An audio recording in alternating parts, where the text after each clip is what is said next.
বেশি। শুধু তাই নয়, আমার আল্লাহ জানিয়ে দেয় রে বান্দা, তবে আরো শোনো ও আমার বান্দারি, এক এক নবীর যুগে এক একটা আসমানি কিতাব আমি আল্লাহ পাঠিয়েছিলাম নবীদের মাঝে। ও আমার বাবাজানেরা, ওই নবীর উম্মত হবার খাতিরে তোমাদের কাছে আমি আল্লাহ পাঠিয়েছি পবিত্র আল কোরআনটাকে। ওই কোরআন আমি আল্লাহ পাঠিয়েছি নবীর কাছে, আর নবীর মাধ্যম দিয়ে তোমাদের কাছে পৌঁছে গিয়েছে। ওই কোরআনের সম্মান কত বেশি! কোরআন যখন পৃথিবীর জমিনে অবতরণ হয়েছে, আসমানি যতগুলো কিতাব আমি আল্লাহ পাঠিয়েছিলাম, তার ভেতরে শ্রেষ্ঠ কিতাব ছিল তাওরাত, জবুর, ইনজিল। এই কিতাবগুলো সঙ্গে সঙ্গে মনসুর হয়ে গিয়ে কোরআনের মর্যাদা আমি আল্লাহ অধিক বাড়িয়েছি। ও বান্দা, তোমরা হয়তো জানো না, একটা তাওরাতের হাফেজ যদি টোটাল তাওরাতটাকে যদি তেলাওয়াত করে যতটা সওয়াব অর্জন করবে, আর কোরআন শরীফের একটা আয়াত যদি আল্লাহর কোন বান্দা তেলাওয়াত করে, তাওরাত পড়েছে গোটা তাওরাত কিতাবটা যত সওয়াব হলো, আর কোরআনের একটা আয়াতের বদৌলতে আল্লাহ অধিক সওয়াব পড়নেওয়ালার নাম আমলনামায় আল্লাহ দিয়ে দিবে। তাহলে যে কিতাবটা পেয়েছো সেটাও শ্রেষ্ঠ, যে নবী পেয়েছো সেটাও শ্রেষ্ঠ, তোমরাও হলেন সৃষ্টির মধ্যেই শ্রেষ্ঠ। কোন দিক দিয়ে আমি তোমাদের অপূর্ণতা রেখেছি তোমরা কি জানো? আমাদের কোন দিক দিয়ে আল্লাহ অপূর্ণতা রেখেছে? তারপরেও এই জবানটা দিয়ে আল্লাহকে ডাকতে এত আমাদের কষ্ট হয়। রাত দিন 24 ঘন্টার ভিতরে আল্লাহর ঘর মসজিদ বাইতুল্লাহ, এটা মসজিদ তো নাকি? আল্লাহর ঘর মসজিদ, এটা বাইতুল্লাহ, আল্লাহর ঘর। মুসলমানের বেটা আল্লাহর ঘরে আসবে না তো কোথায় যাবে? অথচ ফজরের সময় ইমামটাকে কষ্ট করে যদি সালাম ফিরিয়ে যদি একটুখানি হাড় বেশি কাত করে, তা মুসল্লি খুঁজে পাওয়া যায় না। কেন? কিসের মুসলমান, কিসের ইনসান? সর্বদিক দিয়ে আল্লাহ সম্মানই করেছে আমাদের, অথচ সকালবেলা ঘুম থেকে উঠে যাই নামাজের পাটিখানা বিছিয়ে মসজিদের কাতারে দাঁড়িয়ে আল্লাহু আকবার বলে তাহরিমা বাঁধব, আমার আল্লাহকে ডাকবো। এটা যখন আমার নসিবে জুটলো না, আমার মতন গদ্দার আর পৃথিবীর জমিনে কেউ আছে বলে মনে হয়? কথা বলেন, যারই খাচ্ছি তারই গোলামি করছি না, তাহলে তো একে তো গদ্দারি বলা যায়। কথা বোঝা যায়? সম্মানীয় বাবাজি, সর্বদিক দিয়ে আমরা সম্মানী। তারপরেও আমার আল্লাহ বলছেন, বান্দারে ওই কোরআন শরীফটা আমি পাঠিয়ে দেবার পর আমি আল্লাহ রাব্বুল আলামিন তোমাদের কোরআনের ভিতরে আমার পরিচিতিটা দিয়ে দিলাম। আমার আল্লাহ বলছেন আর রহমান, আমি হলাম আল্লাহ, আমার নাম হলো রহমান। আল্লামাল কোরআন, পাঠিয়েছি তোমাদের মাঝে আমার গ্রন্থ আল কোরআন, যেটা কোরআনটা আমি আল্লাহ আমারই জবানি। আল্লামাহুল বায়ান, তোমাদের যে জবানটা দিয়েছি ওই জবানের মালিক আমি আল্লাহ, জবানের কথা বলার ক্ষমতাও দিলাম আমি আল্লাহ। ও আমার বান্দারে, ওই জবানটা নিয়ে যখনই তুমি কিছু বলবে আমি পাঠিয়েছি আল্লামাল কোরআন। ওই কোরআনটা ওই জবানটা নিয়ে নিয়ে তোমরা পড়বে, ওই কোরআনটা জবান নিয়ে নিয়ে তোমরা তেলাওয়াত করবে। আমি যে আল্লাহ কথা বলার ক্ষমতা দিলাম, ওই জবানটা নিয়ে তুমি যে কথা বলো না কেন, আমি আল্লাহ আমার নামটা তুমি বেশি বেশি ওই জবান দিয়ে নেবে। সকাল হলো আর সেই ঘুমোর আগ মুহূর্ত পর্যন্ত কত আষ্টা ফাস্টা কথা এই জবান দিয়ে আমরা বলছি, তাই না? কত ঈমান চিন্তায় হয়ে যাওয়া কথা আমাদের এই জবান দিয়ে বলি, অথচ এই জবানের কতটা দাম, আর এই জবানটাকে আমার আল্লাহ কতটা সংযত রেখেছে, তারপরেও আমরা এই জবানটাকে নোংরা বানিয়ে ফেলেছি। কথা বোঝা যায়? আল্লাহ বলে, বান্দারে তবে শোনো শোনো, তুমি যখন পৃথিবীর জমিনে তুমি তো আল্লাহ বলছেন, শোনো শোনো রে বান্দা, তোমার যখন কোনো অস্তিত্ব ছিল না, কেউ তোমাকে জানতো না, কেউ তোমাকে চিনতো না, তোমার অস্তিত্ব বলে দুনিয়ার মানুষের কাছে বেখবর কেউ জানতো না।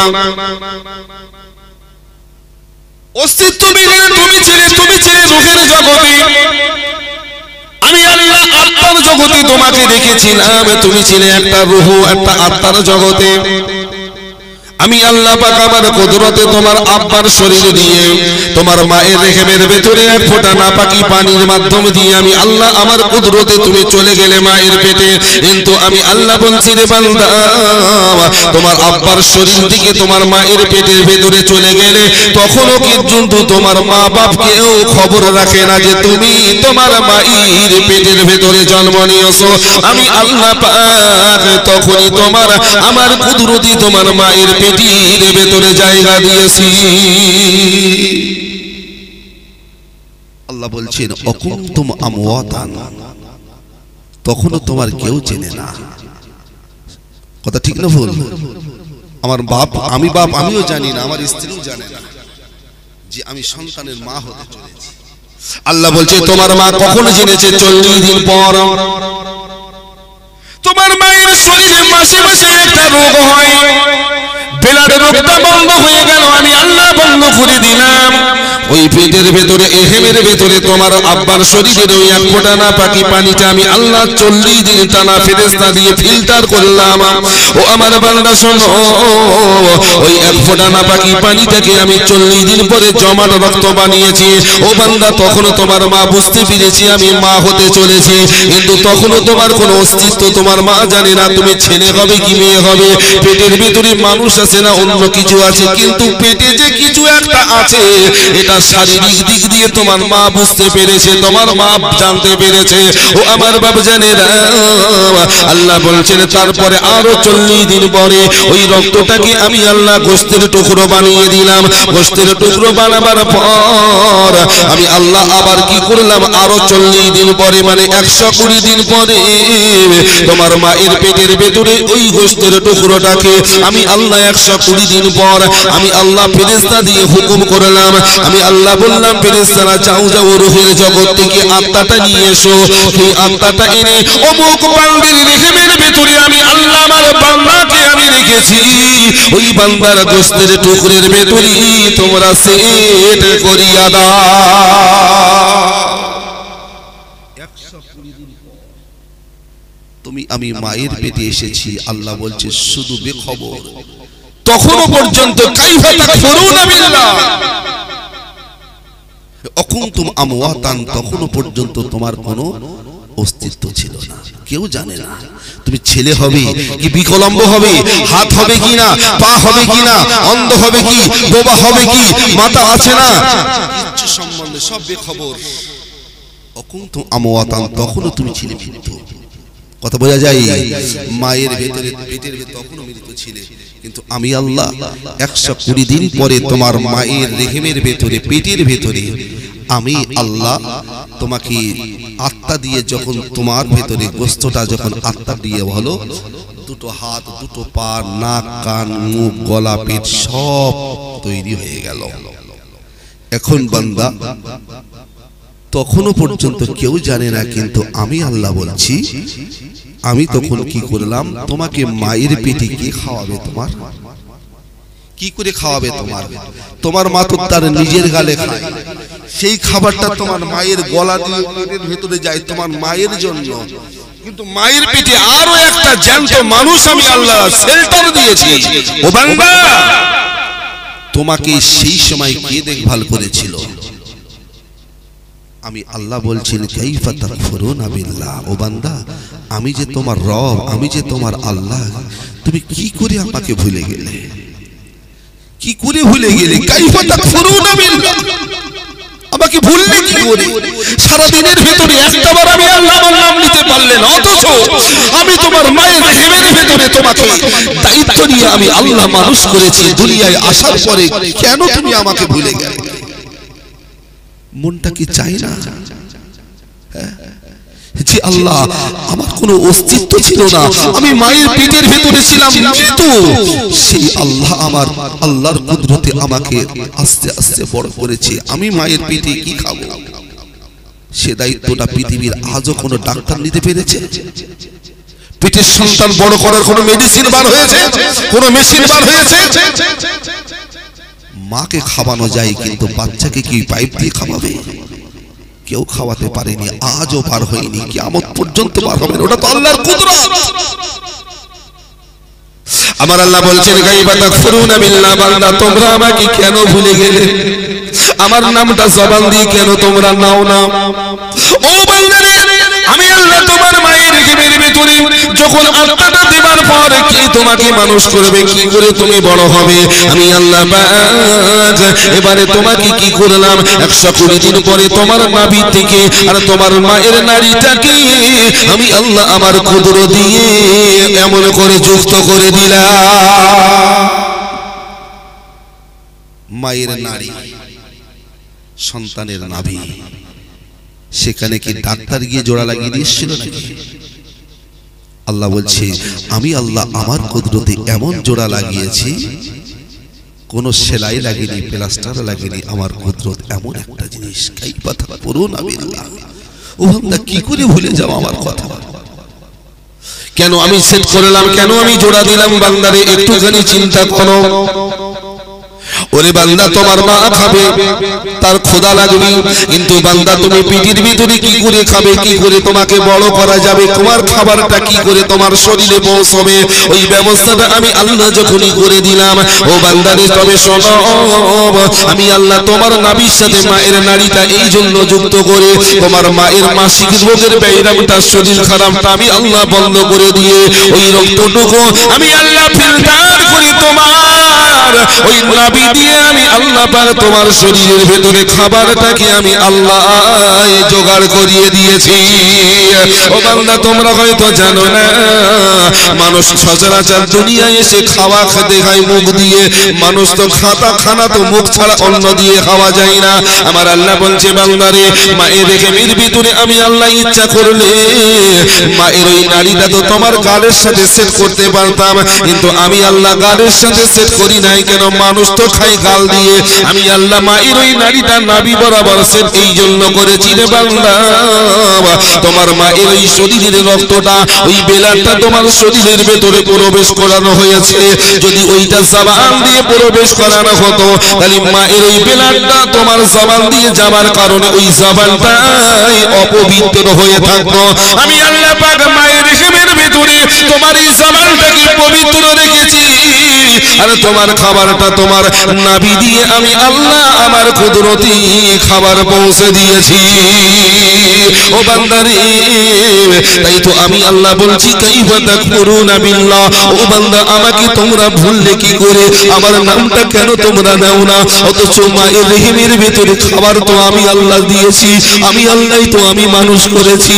ও বান্দা, আমি ওই খাবারটা নাভি দিয়ে দিলাম, গাল দিয়ে এই জন্য দিলাম না, জবানটা তোমার অপবিত্র হয়ে যাবে। ওই জবান নিয়ে তুমি দুনিয়ায় আসার পর যখনই আমি আল্লাহ আমার নামটা নেবে, ওই জবানটা দিয়ে যেন জবান পবিত্র অবস্থায় আমি আল্লাহ আমার নামটা তুমি নিতে পারো। এই নাপাকি জবানে আল্লাহ দিয়ে ডাকা যায়? কথা বলেন না। আল্লাহ বলছেন দেখো, দুনিয়ায় আসার আগ মুহূর্ত পর্যন্ত তোমার জবানটাকে আমি আল্লাহ পবিত্র রেখেছিলাম, যেন দুনিয়ায় আসার পরে তুমি যেন আমি আল্লাহ আমার নামটা যখনই নেবে, এই জবান দিয়ে নেবে, ওই জবানের কণ্ঠের আওয়াজটাও আমি আল্লাহ দিয়েছি। তুমি যখনই জবান দিয়ে আল্লাহ ডাকবে, তখন পবিত্র অবস্থায় জবানটাকে পাক রেখো। বান্দারে, আমি এজন্য বলছি কাইফা তাকফুরুনা বিল্লাহ। তোমরা আমার সাথে কুফরি করো কেন? আমি আল্লাহ আমার কাছে চাও, তুমি পৃথিবীর অন্য কারোর কাছে চাও কেন? তুমি যখন অন্য কারোর কাছে চাও, আমি আল্লাহ আমার বড় কষ্ট হয়। কেন? আমি তোমার 10 মাস 10 দিন তোমাকে দেখেছি না, আমি তোমাকে কত সুন্দরভাবে মায়ের পেটে বড় করলাম না, আমি তোমার জবানটাকে পাক রেখেছিলাম না, ওই জবান দিয়ে আমি আল্লাহ আমার নামটা তুমি নেবে বলে, অথচ বাংলার দুনিয়া আসার পরে ওই জবান নিয়ে তুমি সব কিছু নিচ্ছ, আমি আল্লাহ আমার নামটা নাও না কেন? আমি আল্লাহ আমার কাছে চাও না কেন? কথা বোঝা যায়? আজকে আমাদের মায়েরা দেখবেন আল্লাহর নামটা নিতে পারে বেশি। কথা বলবেন হুজুর কি করে নেয়? আমাদের বউগুলো তো আছে, ম্যাক্সিমাম বউ তো নামাজ পড়ে না, অনেক বউ আবার পড়ে। তার যদি নামাজ পড়তো সে ব্যাপারটা আলাদা, কিন্তু যারা মহিলারা নামাজ পড়ে না তারা আল্লাহর নেয় কি করে? কথা বোঝা যায়? এই জবান দিয়ে আল্লাহর সাথে গল্প করা যায়। আল্লাহ বলছেন আল্লামাল কোরআন, আমি পাঠিয়েছি কোরআন। ওই কোরআন পাঠিয়েছি, কোরআন হলো শ্রেষ্ঠ কিতাব। কোরআনের একটা অক্ষর পড়লে 10টা পূর্ণ নেকি আমি আল্লাহ যেমন তার আমল নামায় দিয়ে থাকি, অপর দিক দিয়ে আমি আল্লাহ যিনি পড়ে তাহার জন্য আমি এমন একটা মুহূর্ত বানিয়ে দিই যেটা পড়নে ওলাও খবর রাখে না। কি মুহূর্ত? বাবুজান, আমার মা বোনেরা, আমার এখানে যারা আছেন, আমার চাচা যান, আমার বাপেরা, অনেকে যুবক ভাই আছে এখানে, ম্যাক্সিমাম আছে স্বামী। আমরা আমাদের বাড়িতে বিবি আছে, আমাদের বাড়িতে মেয়ে আছে, আমাদের বাড়িতে কারোর মা বেঁচে আছে। ও আমার বাবুজানেরা, এক কথাই বলতে গেলে নারী পুরুষের ব্যবধানে কোরআন শরীফটা পড়তে পারে পুরুষের চেয়ে মহিলারা বেশি, নারীরাই বেশি কোরআন পড়তে পারে। মায়ার নবী দরুনি জানিয়ে দিল, ও সাহাবীরা শোনো শোনো, তোমাদের বাড়িতে তোমাদের মায়েরা যখন কোরআন তেলাওয়াত করে, তোমার বিবি যখন কোরআন তেলাওয়াত করে, তোমার মেয়েটা যখন কোরআনটা তেলাওয়াত করে, তুমি বাড়িতে ঢুকেছো, দেখো গিয়ে তোমার বউ কোরআন পড়ছে, নতুবা তোমার মেয়ে কোরআন পড়ছে, নতুবা তোমার মা কোরআন পড়ছে। তুমি বাড়িতে গিয়ে যদি দেখো তোমার বিবি কোরআন পড়ে, তুমি ওই সময় একটু তোমার বিবির পাশে বসে যাও, পারলে তোমার কপালটা একটু হাত বুড়ি আল্লাহর প্রশংসা করো। কেন না কেন, তুমি দেখছো তোমার বিবি কোরআন পড়তেছে, সামনে কিতাব খোলা, তোমার বিবি বসে বসে পড়ে। আমার নবী বলে শুধু ওটা তুমি দেখতে পাও, আর যেটা তুমি দেখতে পাও না ওটা আমি নবী বলি শোনো, তোমার বিবি শুধু কোরআন পড়ে না, সামনে আমার আল্লাহকে নিয়ে আল্লাহর সাথে কোরআন পড়তে পড়তে প্রেমের আলাপন করে। অর্থাৎ কোরআন পড়নেওয়ালা বউ যদি কারোর কপালে জুটে যায় না, সংসারটাকে শান্তি সুখের ঘর বানানো যায়। কথা বোঝা যায়? কিন্তু আমরা সেই বিয়ের সময়, বিয়ের আগে আমার চাচা গিয়ে যে মেয়েটাকে জিজ্ঞেস করেছিল কোরআন পড়তে পারো, ওই দিনে আমার চাচা শুনে এসেছিল যে 3 খতম করেছে, ঠিক তো নাকি? তাই আমার চাচা গিয়ে পছন্দ করেছিল যে না, মেয়েটা ভালো হবে আমাদের খোকার জন্য। কিন্তু আমার বউ বাড়ি এসে শিয়ার ভুল করেও পড়ার সুযোগ পায় না, পড়ি না, ব্যস্ত, ঠিক তো নাকি?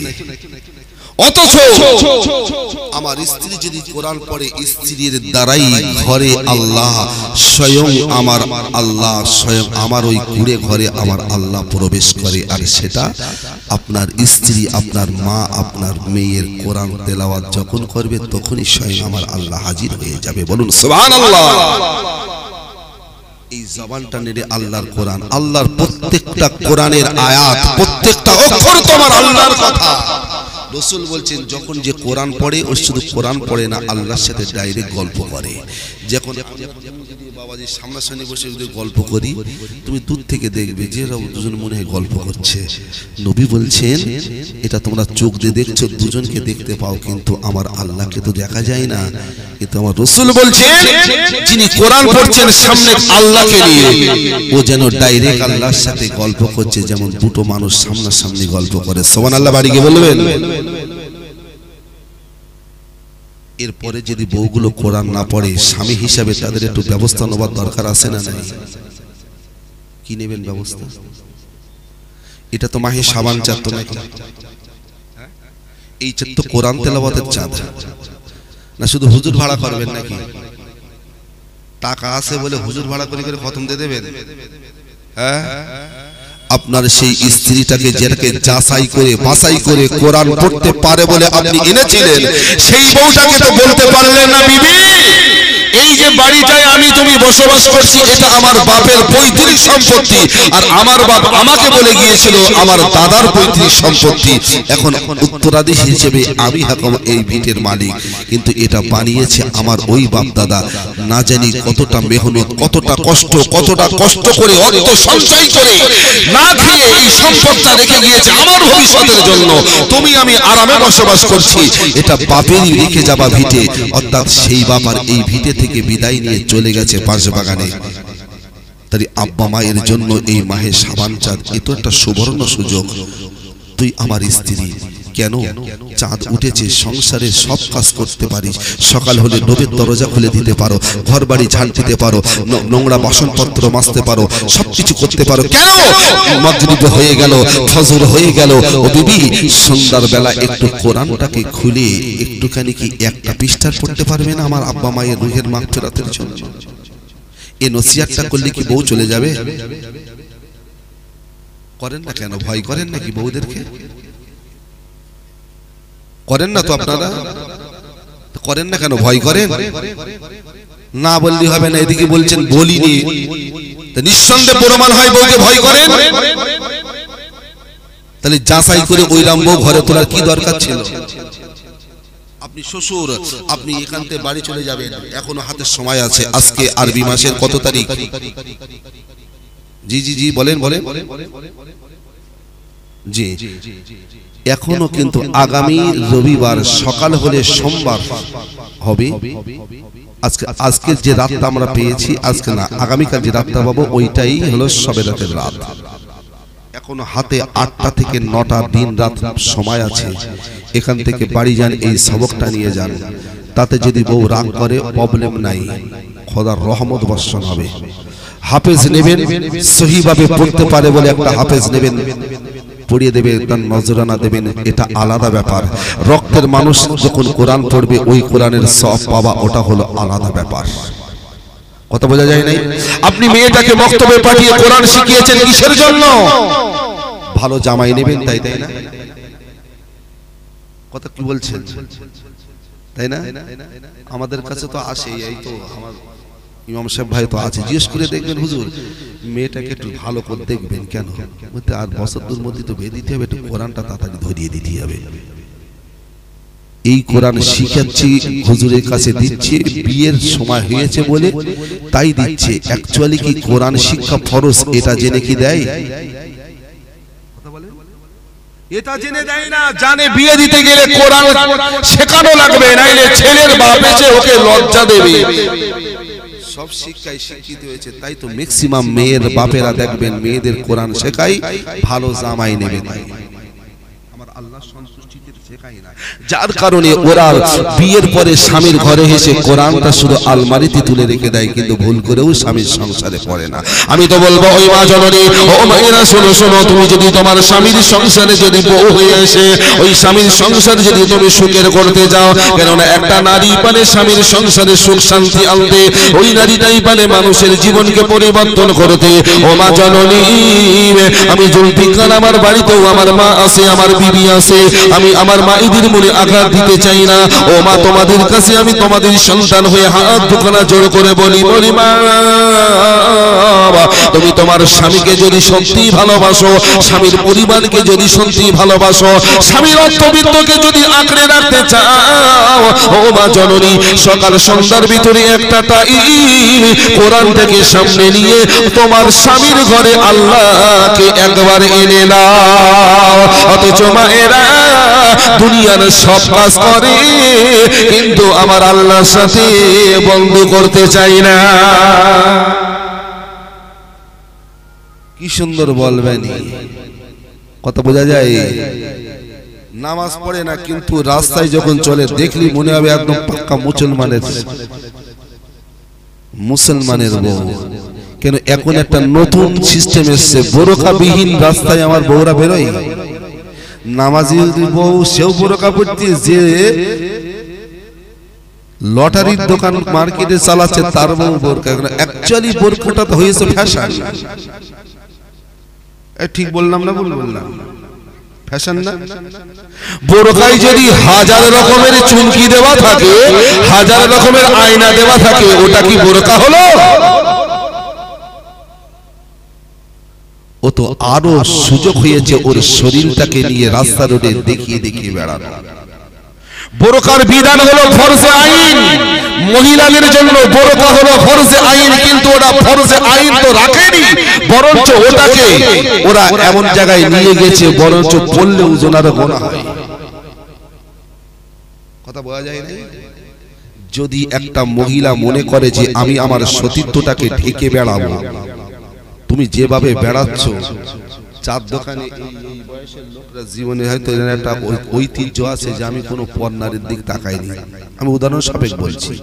কিন্তু এখন যদি এই ফজরের নামাজ পড়ে ওই চায়ের দোকানে বসে যদি 4-5টা মুরব্বী একসাথে চা খায়, সেই সাথে আমি ইমাম সাহেব যদি পাশে থাকি আর মর্জিনার ভাবি যদি ওই জায়গা দিয়ে যায়, সকালবেলা ডাক্তার বাড়ি যাচ্ছে, যে বড় কাজ যে হেজাব পরিয়েছে, যে চাচা কোনোদিন ভুল করে মেয়ের গা টাকায়নি, মানে এমন ঝিকিমিকি দেশে সে চাচারও সেই ওই নজর ওই দিকে চলে গেছে। কথা বোঝা যায়? অ্যাকচুয়ালি এই বিদেশটা হয়ে গেছে এখন বিধান মেনে নয়, এটা হয়ে গেছে এখন ফ্যাশন মেনে। কথা বোঝা যায়? কোনটা পড়বে? যেটা আমার দাদিরা পরে ওইটা।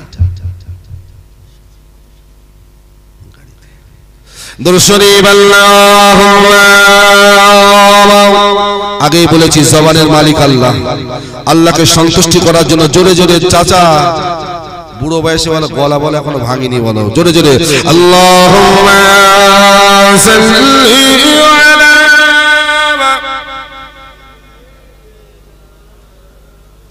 ওয়া আলা আলি সাইয়্যিদিনা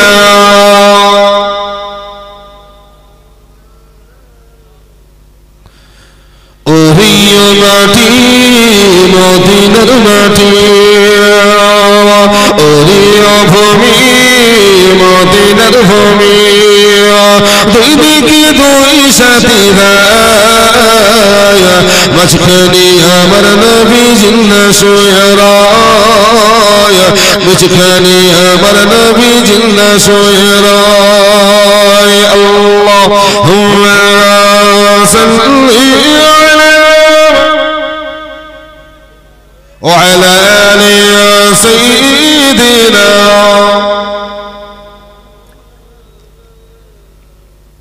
وأمر পর্দার মায়েরা রাগ করো না, আমি জুলফিকার যে মায়েরই গর্ভে জন্ম নিয়েছিলাম, ও মা তোমাদের মতনই মা ছিল আমারও মা। ও মা জননী, তোমাদের আঘাত দিয়ে কষ্ট দিয়ে আমি জুলফিকার তোমাদের কষ্ট দেব না। আমি গুনাহগার, তোমাদেরই সন্তান, তোমাদের মতন মায়ের পেটে আমি জন্ম নিয়েছি। ও মা জননী, আমি আগেই বলেছি কণ্ঠের মালিক হলো আমার আল্লাহ, জবান দিয়েছেন আমার আল্লাহ, ওই জবানটা দিয়ে আমার আল্লাহর সাথে গল্প করো। ও আমার জননী, যেমন গল্প করেছিলেন আল্লাহর একজন বান্দি, নাম হলো হযরত রাবিয়া বসরি রাহমাতুল্লাহ আলাইহা, তিনিও তো একজন নারী ছিলেন।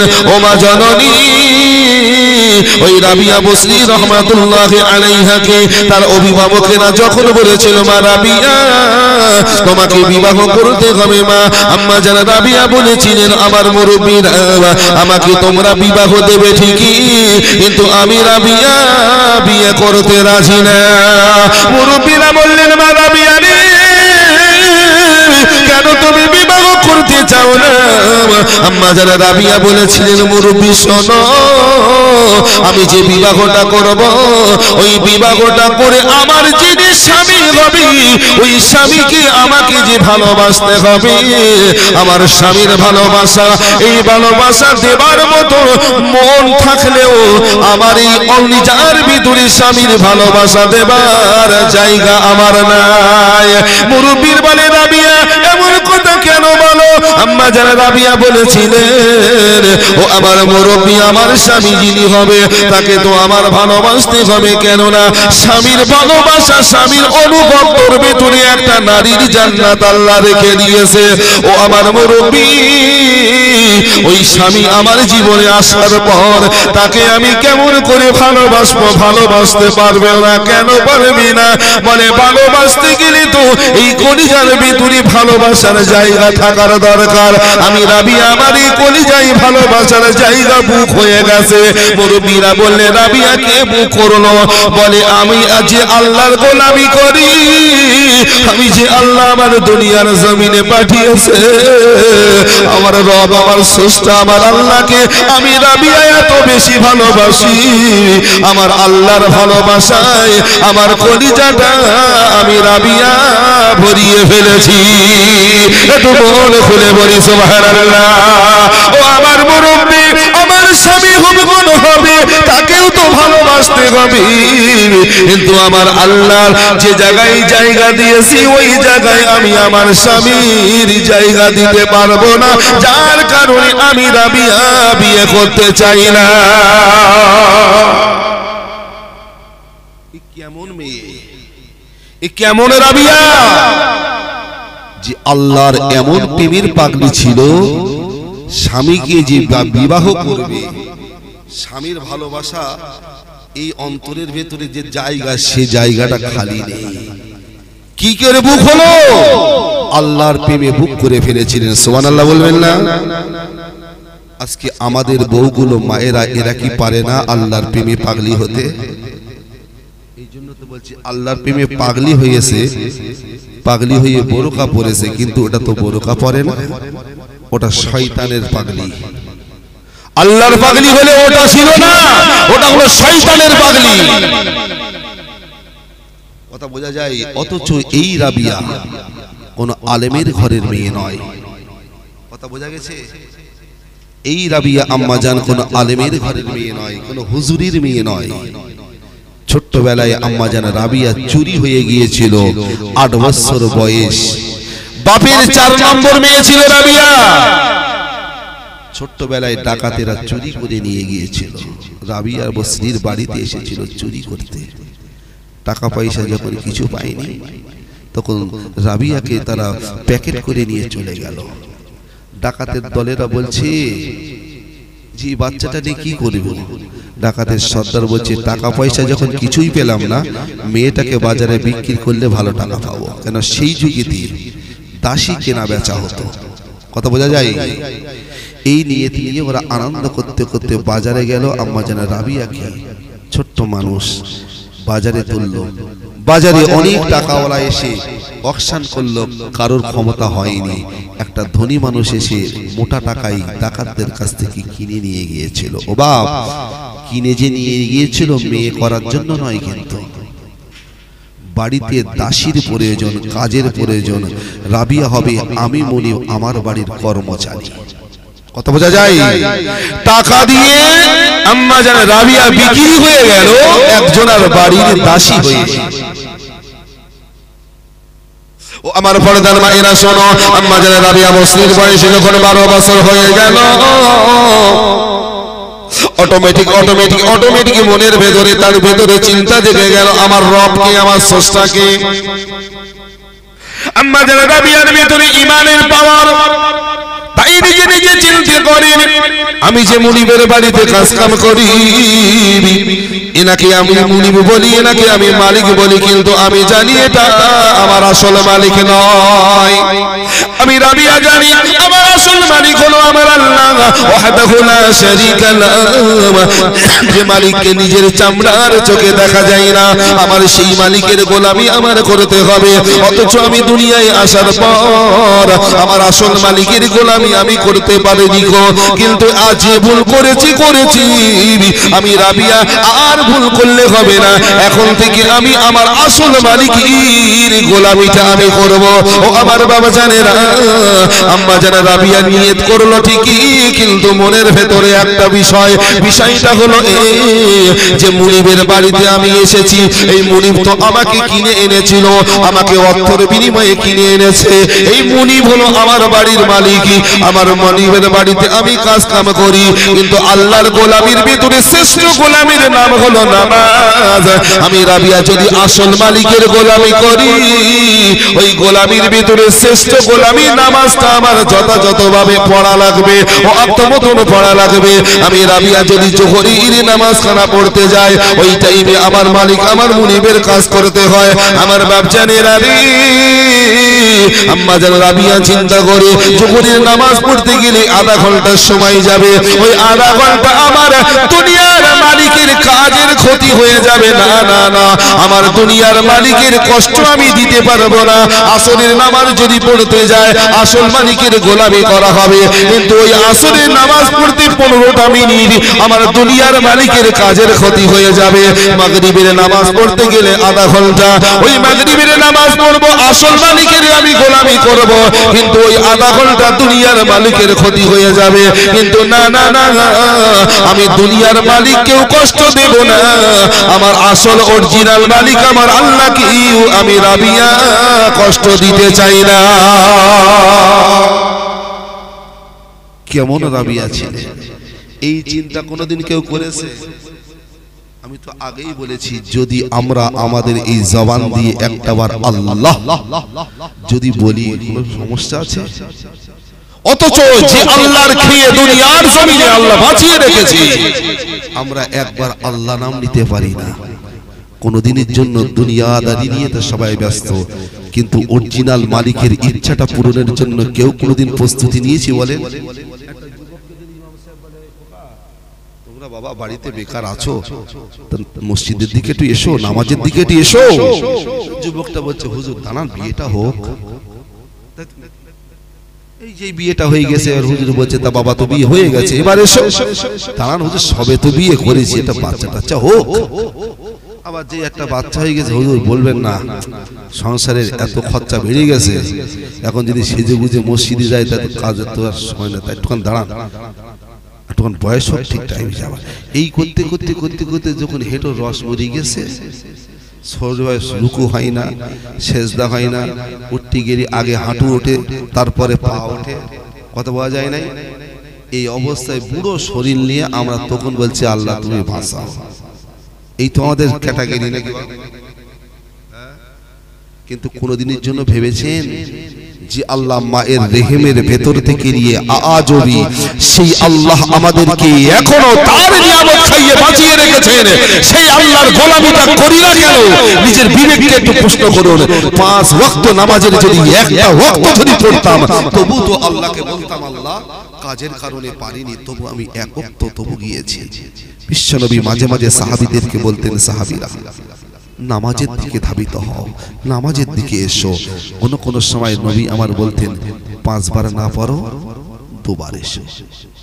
কিছু সাহাবী বলছেন, ইয়া রাসূলুল্লাহ নামাজ তো ফরজ 5 ওয়াক্ত, আপনি 2 ওয়াক্ত ডাকছেন কেন? নবী বললেন, ইন্নাস সালাতা তানহা আনিল ফাহশাই ওয়াল মুনকার। ও সাহাবীরা, নামাজি পারে একটা মানুষের খারাপ রাস্তা থেকে, ফাহশাই রাস্তা থেকে ওই মানুষটাকে ভালো রাস্তা দেখাতে। 2 রাকাত 2 ওয়াক্ত আসলেও বাকি 3 ওয়াক্ত এই 2 ওয়াক্ত নিয়ে আসবে, ওই নামাজি তাকে ভালো করবে। বলুন সুবহানাল্লাহ।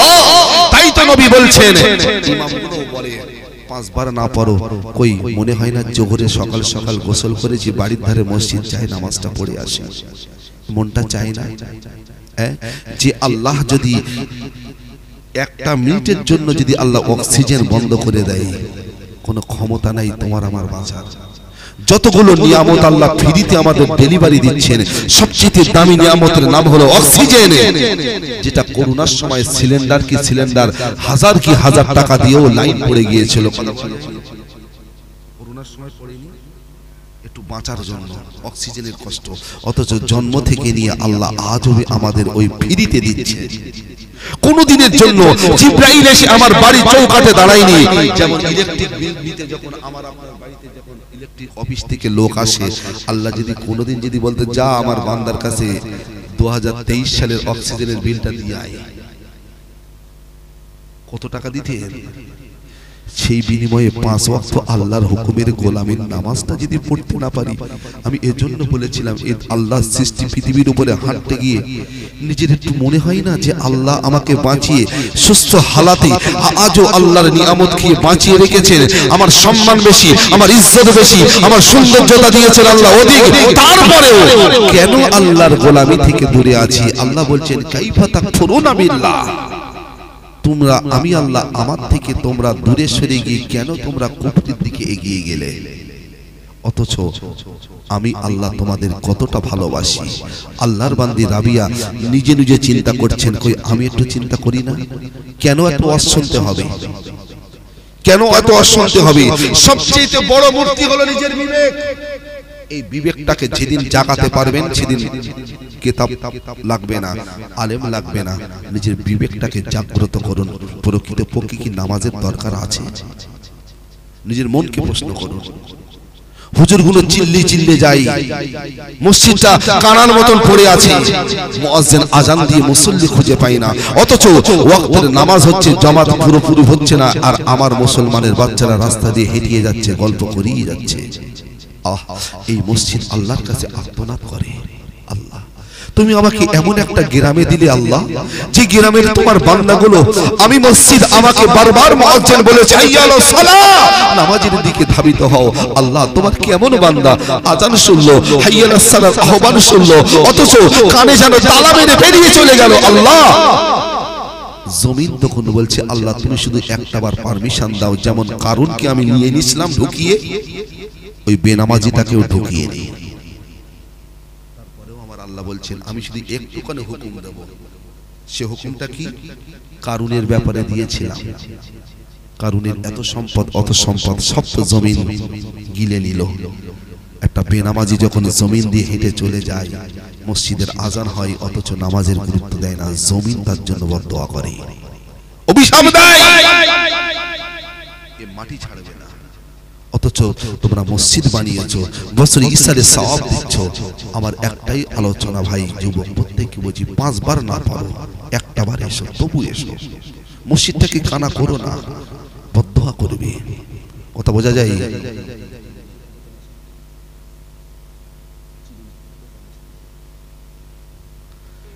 একটা কমিটির কেউ একটু আসো তো এখানে, মসজিদ কমিটির বাড়ি, জলসা কমিটি কে আছে, একটা চিলিম সেটা দিয়ে যান, এটা নিয়ে এসো প্রত্যেকটা। বাবজান আমার বাপরের আমারও আমার ফরদার মাইজা আম্মার রাবিয়া, এখন চিন্তা করেন আমি দুনিয়ার মালিক, তাকে মনে কষ্ট দিতে পারবো না, আমার আসল মালিক আল্লাহকে আমি কষ্ট দিতে পারবো না। আমি এখন কি করব? যদি আল্লাহ আমার আসল মালিক, তার যদি গোলামিটা করতে যাই, দুনিয়ার মালিকের কষ্ট দেওয়া হবে, কিন্তু দুনিয়ার মালিক তো আমার টাকার বিনিময়ে কিনে এনেছে। আম্মা জান রাবিয়া চিন্তা করে, মনে মনে ভাবে আমি যদি আল্লাহ আমার আসল মালিকের যদি গোলামিটা করতে যদি একটু লেট করি কিংবা যদি দেরি করি, কিন্তু আমার আল্লাহ আমার রব, আমার আল্লাহ আমার রব, আমি মানুষ, আমাকে এত ভালোবাসে, আমার আল্লাহ অসন্তুষ্ট হবে না। আমার আল্লাহর ভিতরে দয়া, আমার আল্লাহর ভিতরে মায়া আছে না নাই? যদি না থাকতো তাহলে বেনামাজি এই জমিন দিয়ে হাঁটতে পারতো না। চুরি করতেছে চোর, তারপরেও আমার আল্লাহ পাক তার গোনাটাকে গোপন রাখে কি না? আমার আল্লাহর দয়া বেশি, তাই তো আম্মা জান রাবিয়া চিন্তা করে, আমার আসল মালিকের গোলামিটা যদি ছেড়ে দিই, আমার আসল মালিক আমার আল্লাহ, তার দয়া বেশি, নিঃসন্দেহে তার রাবিয়ার প্রতি অসন্তুষ্ট হবে না। তাই আম্মা জান রাবিয়া জোহরের ওয়াক্ত হয়ে গেলে নামাজ তিনি পড়তেন না, নামাজটা কাজা করতেন। কেননা ওই সময় নামাজ পড়তে গেলে দুনিয়ার মালিক যিনি কিনে এনেছেন, যার বাড়ি কাজ করতেছেন, ওই আধা ঘন্টা কাজ না করলে ও মনে কষ্ট পাবে, কেন ও তো একটা বেনামাজি ছিল। ও বাবজান আমার, তাই জোহর, আসর আর মাগরিব এই 3 ওয়াক্তের নামাজ আম্মা জান রাবিয়া নিজে ইচ্ছা করে কাজা করতেন, শুধুমাত্র দুনিয়ার মালিকের মনে কষ্ট দেবে না। কেননা রাবিয়া জানি দুনিয়ার মালিকে তো অবুঝ, এ বুঝবে না, কেন এ বেনামাজি যদি এর কাজের ক্ষতি করে আসল মালিকের গোলামি করি, ও আমাকে ছেড়ে দেবে না। কিন্তু আমার আল্লাহ তার দয়া অফুরন্ত, কিন্তু আমার আল্লাহ তো জানে রাবিয়া কেন নামাজ কাজা করেছে, তাই নিঃসন্দেহে আমার আল্লাহর দয়ায় রাবিয়াকে আমার আল্লাহ মাফ করে দেবে। নামাজের কাজা আছে না? আছে। নামাজ যেমন ফরজে আইন, তেমন কার্যক্ষেত্রে নামাজ কাজাও হয়, কিন্তু সে কাজাটা আদায় করতে হবে। কথা বোঝা যায়? আমার বাবুজানেরা, আম্মা জান রাবি এবার কাজা নামাজটা কি করে পড়তেন? কেননা ওই মালিক জানে না, মালিকের বিবি জানে না, পরিবারের কেউ জানে না রাবিয়া নামাজ পড়ে। রাত হয়ে যাওয়ার পর হামাদবাসীর যখন দুনিয়ার মালিক ঘরে গিয়ে শুয়ে পড়ে, পরিবারের সবাই গিয়ে শুয়ে পড়ে, আম্মা জান রাবিয়ার একটা থাকার ঘর ছিল। ওই ঘরের ভেতরে এবার জানলা দরজা আটকে দিয়ে আম্মা জান রাবিয়া এশার ওয়াক্তের নামাজ আগে আদায় করে নিয়ে, ও আমার বাবা জানেরা মায়েরা, ওই সাই নামাজের পাটিতে আম্মা জান রাবিয়া যোহর আসর মাগরিবের কাজা নামাজটা এবার আদায় করে নিল। আদায় করে নেবার পর রাত গভীর হয়ে গিয়ে আম্মা জান রাবিয়া ওই সাই নামাজের পাটি থেকে ওঠে না, তাহাজ্জুদটা পড়ে নিয়ে আমার আল্লাহর কাছে ওই নিচুতি রাতে গভীর রাতে দোকান হাত তুলে কাঁদে আর বলে, আমার আল্লাহ তুমি তোমার রাবিয়াকে ক্ষমা করে দিও আল্লাহ। তোমার এই রাবিয়া ইচ্ছাকৃতভাবে নামাজ কাজা করেনি আল্লাহ, তুমি তো হলে বুঝদার, তুমি আমার আসল মালিক, তোমার ভেতরে বুঝ অনেক, দুনিয়ার যে মালিকের বুঝ নাই। এ নাদার আল্লাহ, আমি যদি তোমার গোলামিটা করতাম তাহলে দুনিয়ার এই যে মালিক আমাকে টাকার বলে কিনে এনেছে এর মনে কষ্ট দেওয়া হতো। এ বুঝতাম না, এ হলো অবুঝ, আমার এই নামাজটাও পছন্দ করতো না। ও আমার আল্লাহ, আমি রাবিয়া এখন তাজা নামাজ পড়েছি, তোমার রাবিয়াকে তুমি ক্ষমা করে দাও, আর 3 ওয়াক্তের এই কাজা নামাজটা আল্লাহ তুমি কবুল করিয়া নাও। একটু মন খুলে বলি সুবহানাল্লাহ। আজকে যদি আমরা বাড়িতে গিয়ে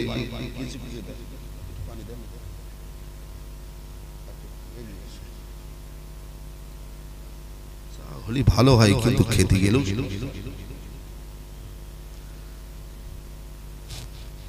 বলতে বাপ এই যে হালকা ঠান্ডা হালকা গরম, তাতে করে 2-3 ঘন্টা করে ওয়াশ করা, আর এই গা ঘেমে গিয়ে গাড়িতে ঢোকা, এতে গলার দিক দিয়ে একটু প্রবলেম। অ্যাকচুয়ালি চাটা নেশা না, গলা বাঁচানোর জন্য বাধ্যতামূলক খেতে হয়, কিন্তু স্টেজে উঠে খেতে গেলেও কেমন লাগে, তাই তো নাকি? আপনারা চুপচাপ থাকবেন আর আমি চা খাবো কেন হয়, কথা বোঝা যায়? কিছু কিছু ক্ষেত্রে আমাদের মায়েদেরকে যদি বলি, মাঝে মাঝে আমরা তো গ্রামের দিকেও ঘুরি, গ্রামের ছেলে তো, চাচিমা নামাজ কালাম পড়েন, নামাজ পড়ছেন না কেন? চাচার সংসারে কি এত কাজ? তা বউরা কি সুন্দর একটা লিস্ট তৈরি করে রেখে দিয়েছে, গড়গড় করে ছাড়ে, অবাক হয়ে যায়। বিরাট কাজ, কি কাজ একটু বলেন দিন শুনি। সেই সকালবেলা ঘুমের থেকে উঠেছি, ওঠার পরে উঠে এবারে একটুখানি বাইরের থেকে ঘুরে এসে ঝাঁটা নিয়ে এবার ঘরটা ঝাড় দিল, ঘরটা ঝাড় দেওয়ার পরে এবারে গিয়ে আস্তে আস্তে নিয়ে গিয়ে এবারে মানে গ্যাসটা ধরিয়েছি, গিয়ে তোমার চাষারে চা দিয়েছি, চাষার চা দেওয়ার পরে মেয়েগুলোরে ডেকেছি, ওদের কলগেট দিয়েছি, বেরাজ দিয়েছি, আমি আবার বেরাজ করেছি, ওখান থেকে উঠোন ঝাড় দিই, তারপর হাঁসের ডোব খুলেছি, তারপর হাঁসের ডোব খুলে মুরগিটা দিয়েছি, মুরগি মানে যেটা কাজ না সেটা এমন লম্বা করে ছেড়িয়েছে, ওগুলো কি কাজ?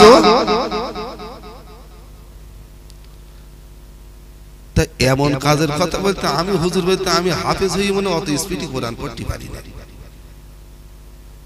মানে কত রকমের অজুহাত এরা তৈরি করে রেখেছে। আম্মা জান রাবিয়া সে পরের বাড়ির দাসী হয়ে যদি আল্লাহর গোলামি করতে যদি ছাড়ে না ছাড়ে, 5 ওয়াক্ত নামাজ 16 আনা আদায় করেছে, তারপরে কাজা হয়ে গিয়ে কেঁদে কেঁদে আল্লাহকে রাজি করেছে। আর আমার বাড়ি আমার বউটাকে তো আমি চাকরানি করে রাখিনি, কেন সে যদি 5 ওয়াক্ত নামাজ পড়ে তা আমি রাবিয়ার বসরির মতন হতে পারে না।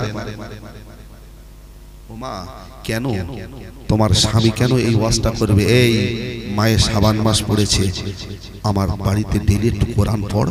স্বামী কেন বলবে? হুজুর কেন বলবে? তুমি না বাপের বাড়িতে কোরআন শিখে এসেছিলে? তুমি যদি এখন তোমার স্বামীকে বলো এশার নামাজ পড়ে গিয়েছে, স্বামী বলছে ভাত দাও, রাগী স্বামী, কিন্তু তুমি তোমার রাগী স্বামীটাকে রাগটাকে তুমি লম্বা করে পাড়ায় শুনিয়ে বেড়ালে, রাগী স্বামীকে ঠান্ডা করতে গেলে তুমি ওই খাবার টাইমে কোরআনটা খুলে নিয়ে বসে দিন, দেখি তোমার স্বামী রেগে গিয়ে লাঠি বসিয়ে বলে কোরআন পড়া রাখ, ভাত দে। এরকম আসে নাকি কেউ? কথা বলে বলবে না কেন?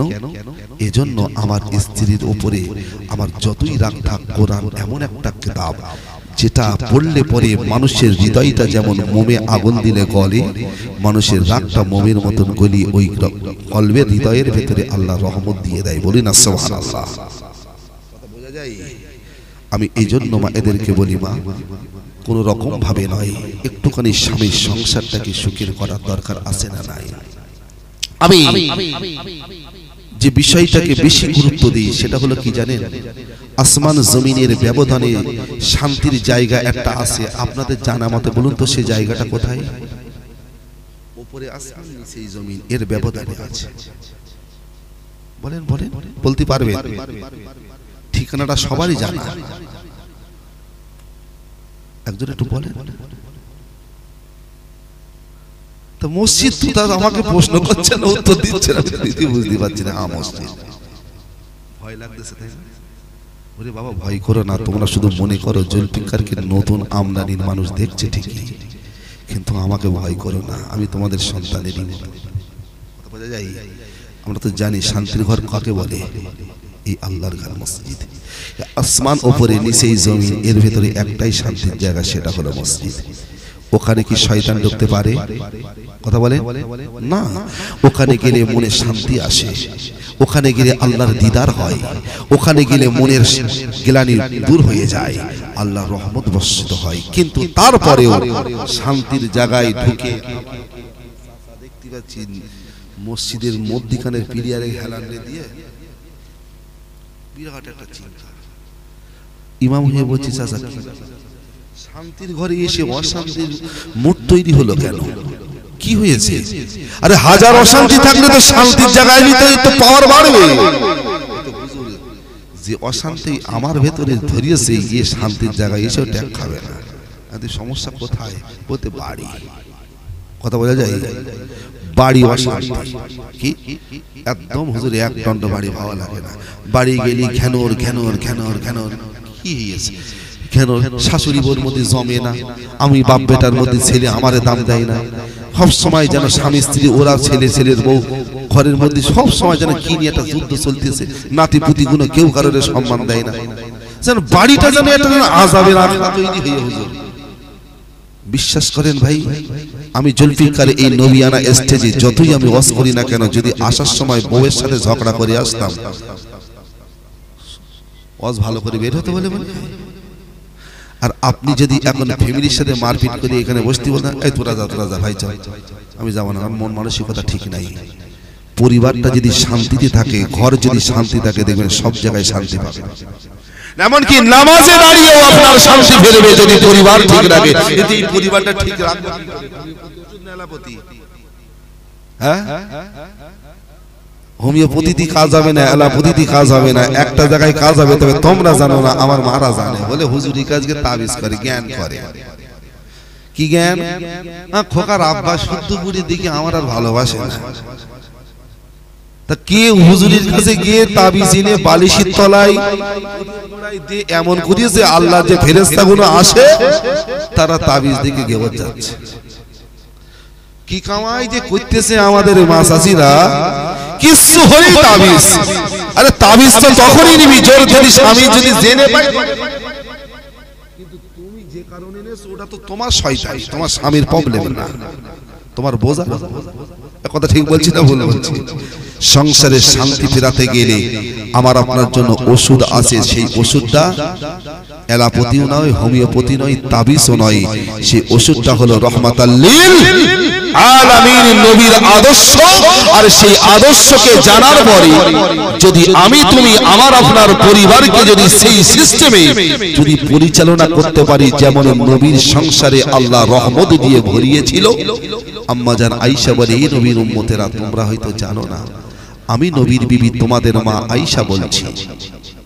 বিশ্ব নবীর ঘরে আমি আয়েশা বলছি, তোমাদের নবীর ঘরে অভাব ছিল অনেক।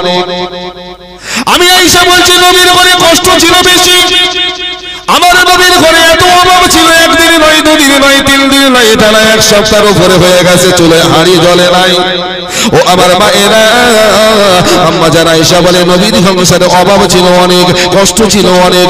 কিন্তু আমি আয়েশা বলি, শোনো, নবীর সংসারে ভালোবাসার কোন রকম অভাব ছিল না। অভাব অনেক ছিল, কষ্ট অনেক ছিল, ছিল না? আমার নবীর পরনের পোশাক তেমন ছিল না, খাওয়া জোটেনি। কথা বোঝা যায়? কিন্তু আয়েশা আম্মাজান বলছেন ভালোবাসা দিয়ে নবীর সংসারটাকে সাজিয়ে রেখেছিলেন, যার কারণে ওই ক্ষুধার কষ্ট আমাদের লাগেনি, পাইনি, তাই না? তাহলে আমার এই সংসারে হোমিওপ্যাথি এলোপ্যাথি লাগবে না, আমার নবীর আদর্শ ফলো করতে হবে। এটা আমি জুলফিকার আমার কথা নয়, আমার আল্লাহ তো কোরআনের আগেই জানিয়েছেন ১৫০০ বছর আগে। আমার আল্লাহ কোরআনে জানিয়ে দিল লাকাদ কানা লাকুম ফি রাসূলিল্লাহি উসওয়াতুন হাসানা। আমি আল্লাহ বলছি রে বান্দা, সফলতা যদি পেতে চাও, শান্তির জীবন যাপন যদি দুনিয়ায় পেতে চাও, আর মরণের পরে যদি নাজাতের দরজা দেখতে চাও, তাহলে তোমরা পৃথিবীর জমিনে যতদিন বাঁচবে অন্য কাউকে নেতা বলে মানবে না। যে নেতা আমি তোমাদের জন্য বাজেট করেছি, ওই মুহাম্মাদুর রাসূলুল্লাহকে নীতি আদর্শবান নেতা হিসেবে মেনে নিয়ে তুমি তোমার লাইফটা যদি চালাতে পারো, দুনিয়ায় পাবে সফলতা, মরণের পরে পেয়ে যাবে আল্লাহর জান্নাতের ৮টা দরওয়াজা। উসওয়াতুন হাসানা, যদি নবীকে, যদি নবীর আদর্শ ও বাপজান আমার, তাহলে আমার আপনার নিদার আদর্শের ভেতরে কি ছিল সেটা আগে জানতে হবে, কথা ঠিক না? এই জন্য আমার বাড়িতে আমার চাচা বলছে শান্তি নাই, আমি বললাম মুরব্বী প্রবলেম কি? বলে স্বামী স্ত্রীর ভেতরে বুড়ো বুড়ি সবসময় খিটখিটানি। হুজুর এই ব্যাপারে কি করব? তাই মসজিদে মাথায় হাত দিয়ে বসে আছি, কিন্তু আমার চাচার আমি জুলফিকার বউ তো আমার একটাই, একটা বউ তো আমাদের। কিন্তু আমার আপনার নেতা বিশ্ব নবী রাহমাতুল লিল আলামিন, যে নবীর আদর্শ আমার আল্লাহ ফলো করতে বলেছেন, ওই নবীর বিবি একজন নয়, দুজন নয়, তিনজন নয়, কিতাব অনুযায়ী আমার নবীর বিবি ছিল ৯ থেকে ১১ জন। ১১ জন বিবিকে নিয়ে আমার নবীর সংসার জীবন শুরু করলেন। 25 বছর বয়সে বিশ্ব নবীর বিবাহ আম্মা জানা খাদিজা মায়ের সাথে। আম্মা জানা খাদিজা মা আমার নবীর যখন হাত থেকে হাত নিয়ে বিদায় নিয়ে যখন আম্মা জানা খাদিজা জান্নাতুল মুআল্লাতে পর্দা নিয়েছেন, তারপরে আমার নবীর আরো 10টা মায়ের সাথে বিয়ে হয়েছিল। টোটালি বিশ্ব নবীর বিবি আম্মা জানের সংখ্যা ছিল 9 থেকে 11 জন। 11 জন বিবিকে নিয়ে নবী আমার সংসার জীবন পরিচালনা করতেন। কিন্তু আমরা হুজুরেরা, আলেম মাওলানা মুফতি যারা মাদ্রাসায় পড়েছেন, এখনো পর্যন্ত কোনো কিতাবে কোনো জায়গায় কোনো দলিল পেলাম না বিশ্বনবী কোনোদিন কোনো বিবির সাথে অশান্তি হয়েছে, কোনো বিবির সাথে মারপিট হয়েছে, কোনোদিন কোন বিবির গায়ে নবী আমার হাত তুলেছে। অথচ আমার নবী আমাদের নেতার 11টা বিবিকে নিয়ে সংসার করেছে। এতটা অভাব, এতটা কষ্ট থাকার পরেও কোনোদিন কোনো বিবির গায়ে হাত তোলে না। অথচ আমার তোমার বাড়িতে একটা মাত্র বিবি, সেটা আমরা সামাল দিতে পারি না। মাঝে মাঝে আমার তোমার এই চান্দিখানা গরম হয়ে যায়, আর এই চান্দি যখন গরম হয়ে যায় মেন্টালিটি কাজ করে না, মাঝে মাঝে দুমদাম চালায়। এটাই তো আমাদের আসল পরিচয়। এর মধ্যেও আছে খদ্দি কথায় বউ ধরে মারে, আছে না? নাই বহুত জায়গায় থাকবে, আমি সেখানে জলসা করতে না, আমি তো করছি আমরা রাগ করো না বাবা, রাগ করলাম। আমি হাদিসের কথা বলছি। আছে এমন কিছু স্বামী আছে স্ত্রীদের গায়ে হাত তোলে, কিন্তু আমি ওই সাবজেক্টে যাব না, তবে প্রশ্ন একটা রেখে যাই, উত্তর আপনারা দেন। স্ত্রীদের গায়ে যারা হাত তোলেন সে কারা আমি জানি না।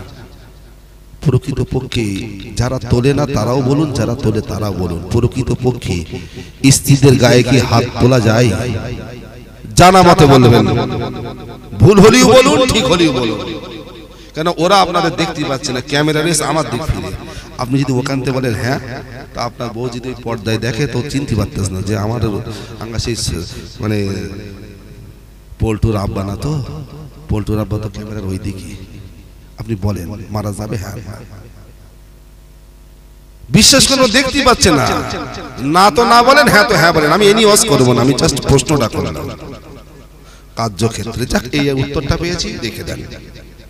জলসার মজলিসে হাসি দিলেও আমার নবীর আদর্শের ভেতরে কোরআনেও আছে যে কিছু কিছু সময় কোরআন হাদিসের মেহফিলে মানুষকে বোঝানোর জন্য হাস্য মন করা যায়, তবে হাসিটা যেন শিক্ষণীয় থাকে।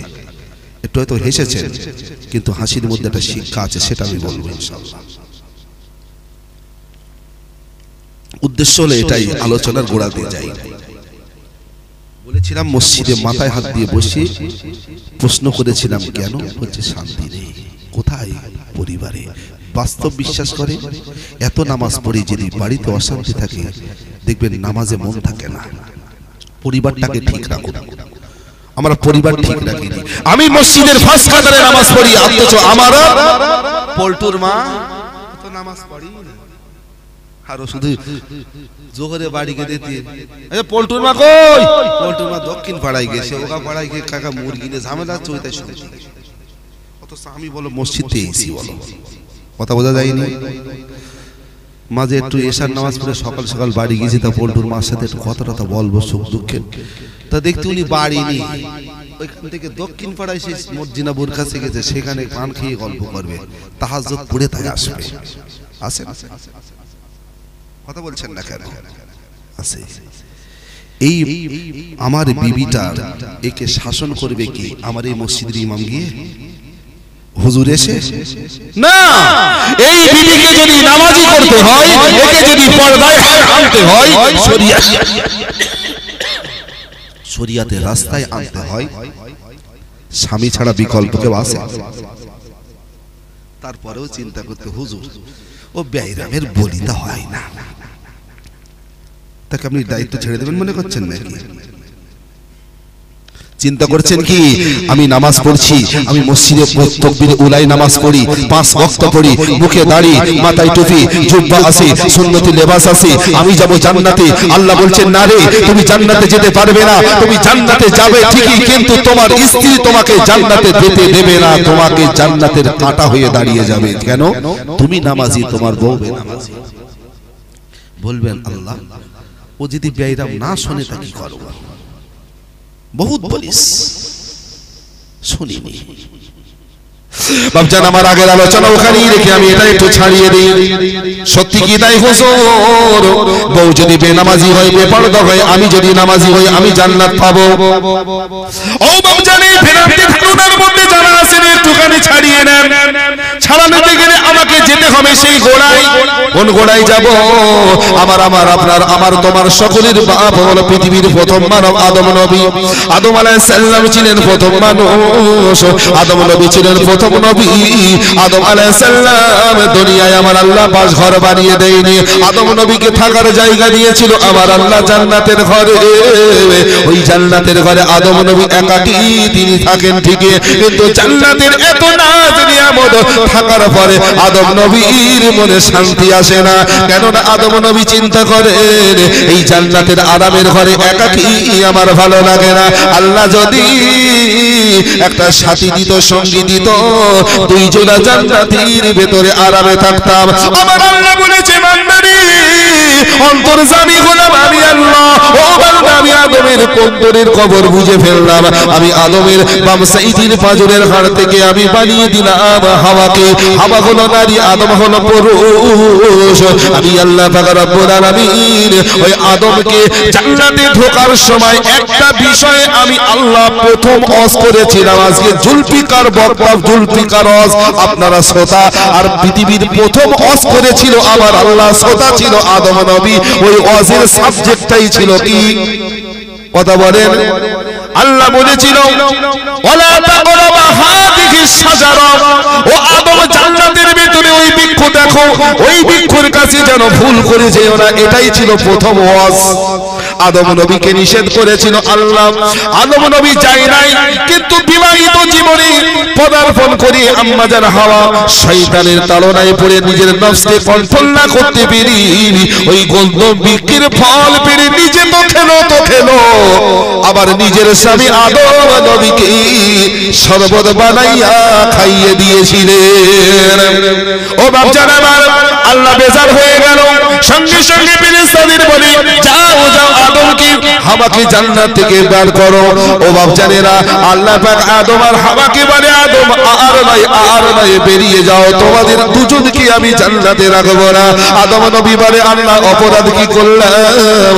আল্লাহ বলে আদম অপরাধ তুমি করোনি, অপরাধ তুমি করেছো, দোষ করেছে তোমার বিবি, অপরাধ করেছো তুমি। আদম নবী বলে আল্লাহ দোষ যদি আমার বউ করে তাহলে ওইটি হবে দোষী, বিচার হবে ওর। আদম নবীকে আমার আল্লাহ বলে যদি বিচার ওকে করতে হয় অমান্য ওইটি করেছে, কিন্তু আদম তুমি বলো যার দিকে তুমি আঙুল তুলছো ওকে বলে ও হলো আমার স্ত্রী। আমার আল্লাহ বলে আদম ওই যে হাওয়া তোমার কি বলে আমার স্ত্রী। আমার আল্লাহ বলে আদম আবার বলো। আদম নবী বলে আল্লাহ বারবার বলছে হাওয়া আমার বিবাহিত স্ত্রী। আমার আল্লাহ বলে আদম বউ যদি তোমার হয়, স্ত্রী যদি তোমার হয়, তাহলে তোমার বউ ভুল করবি, আর ভুলের মাসুল শুধু বউ একা পাবে না, তুমি স্বামী তোমাকে উপভোগ করতে হবে। কেননা ওই অন্যায় কাজের কারণে তুমি স্বামী হয়ে তাকে বাধা দাওনি, তাই তোমার বিবি করেছে অপরাধ, সাজা ভোগ করবে বউ একা না, তোমার বিবি অপরাধের সাজা স্বামী হবার পরেও তোমাকে ভোগ করতে হবে। তাই তো আল্লাহর বিচারে দুজনা হলো আসামি। আল্লাহ পাঠিয়ে দিলেন পৃথিবীর জমিনে একজন নবীর ক্ষেত্রে যদি আল্লাহ এমন বিচার করে, তাহলে আমি শরীয়তি নামাজ পড়ে জান্নাতে যাব, আর বউটা বেনামাজি বেপরদা থাকবে, ওর কারণে তো আমি জান্নাতে যেতে পারবো না। নবীর ব্যাপারে যদি জুদনকে আসামি বানায়, তাহলে আমি জুলফিকার আমারও আল্লাহ ছেড়ে দেবে না। যার কারণে বাড়ির বউটাকে আগে নামাজি বানাতে হবে। একটু বলুন না সুবহানাল্লাহ।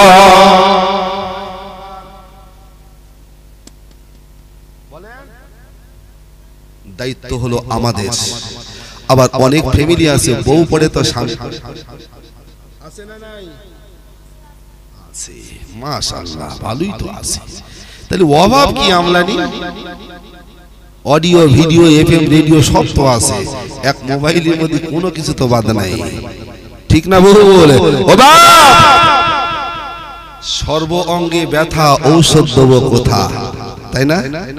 যেখানেই ওষুধ দিচ্ছি বলতে হুজুর হচ্ছে না, এখানে কথা বোঝা যায়। তবে নিজের নফসটাকে নিজের বিবেকটাকে আগে প্রশ্ন করতে শিখুন, কথা বোঝা গেছে? তবে যদি বউ নামাজ পড়ে একটা নারী, সে তার স্বামীকে নামাজি বানাবার জন্য যেটা ইমাম পারেনি, আলেম পারেনি, একটা নারী পারে।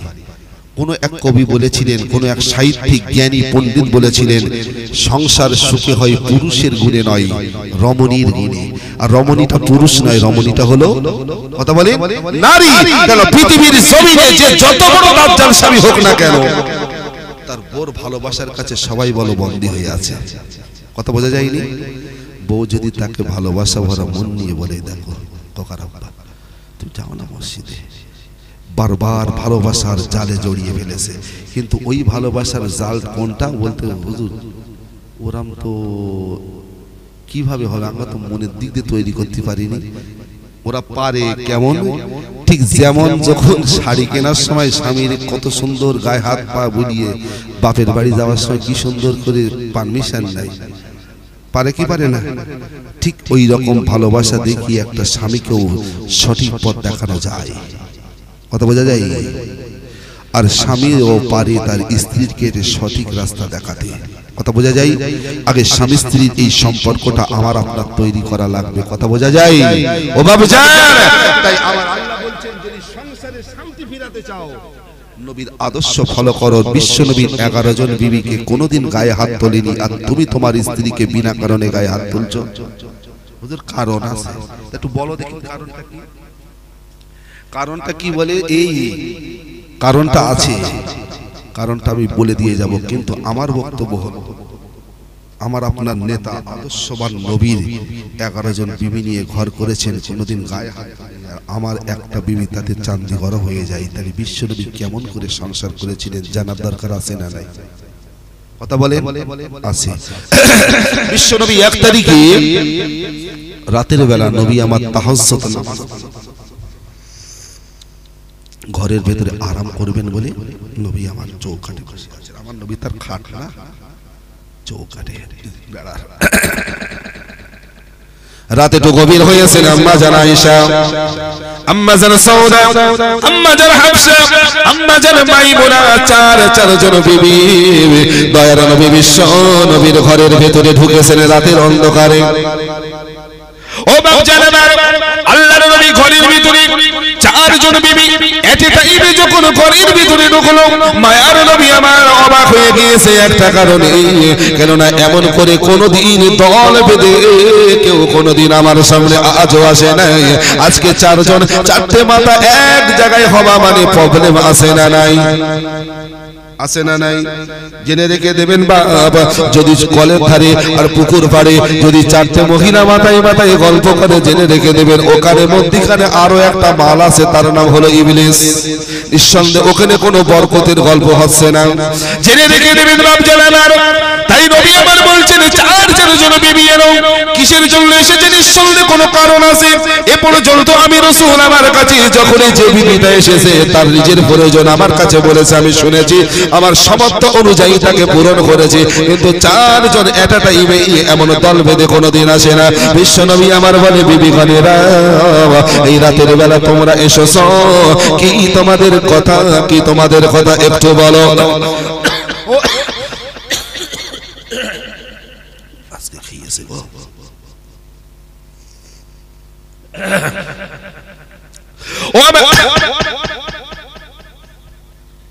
একটু দরুদ শরীফ পড়ে না, একটু গলাটা ঠিক করে নেই। দরুদ আল্লাহু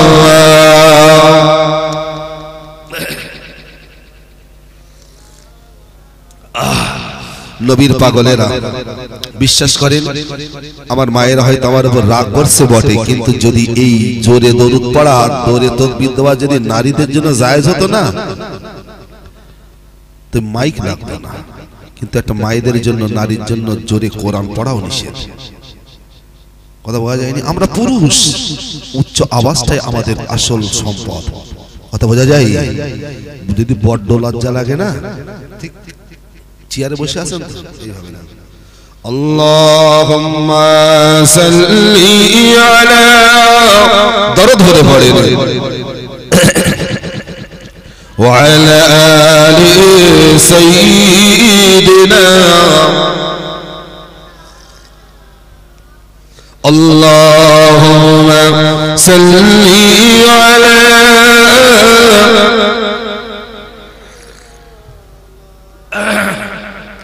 وعلى آل سيدنا গোল বলিলাম গাধা নীলম নীলম রজনী গন্ধা হাসি মুখে মা লাগতেছে সকাল থেকে সন্ধ্যা একবার দেখা দাও যদি ওগো কামলিওয়ালা হাসি মুখে পরব তোমার হাজার ফুলের মালা বলো ইয়া রাসূলুল্লাহ ইয়া হাবিবাল্লাহ সবাই বলো ইয়া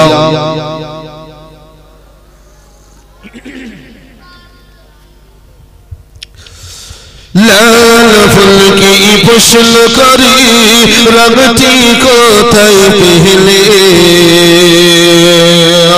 নবীজির খুন মুবারক লাল ছিল বলে তাই লাল ফুলকে তুলে তুলে গেঁথে রাখলাম মালা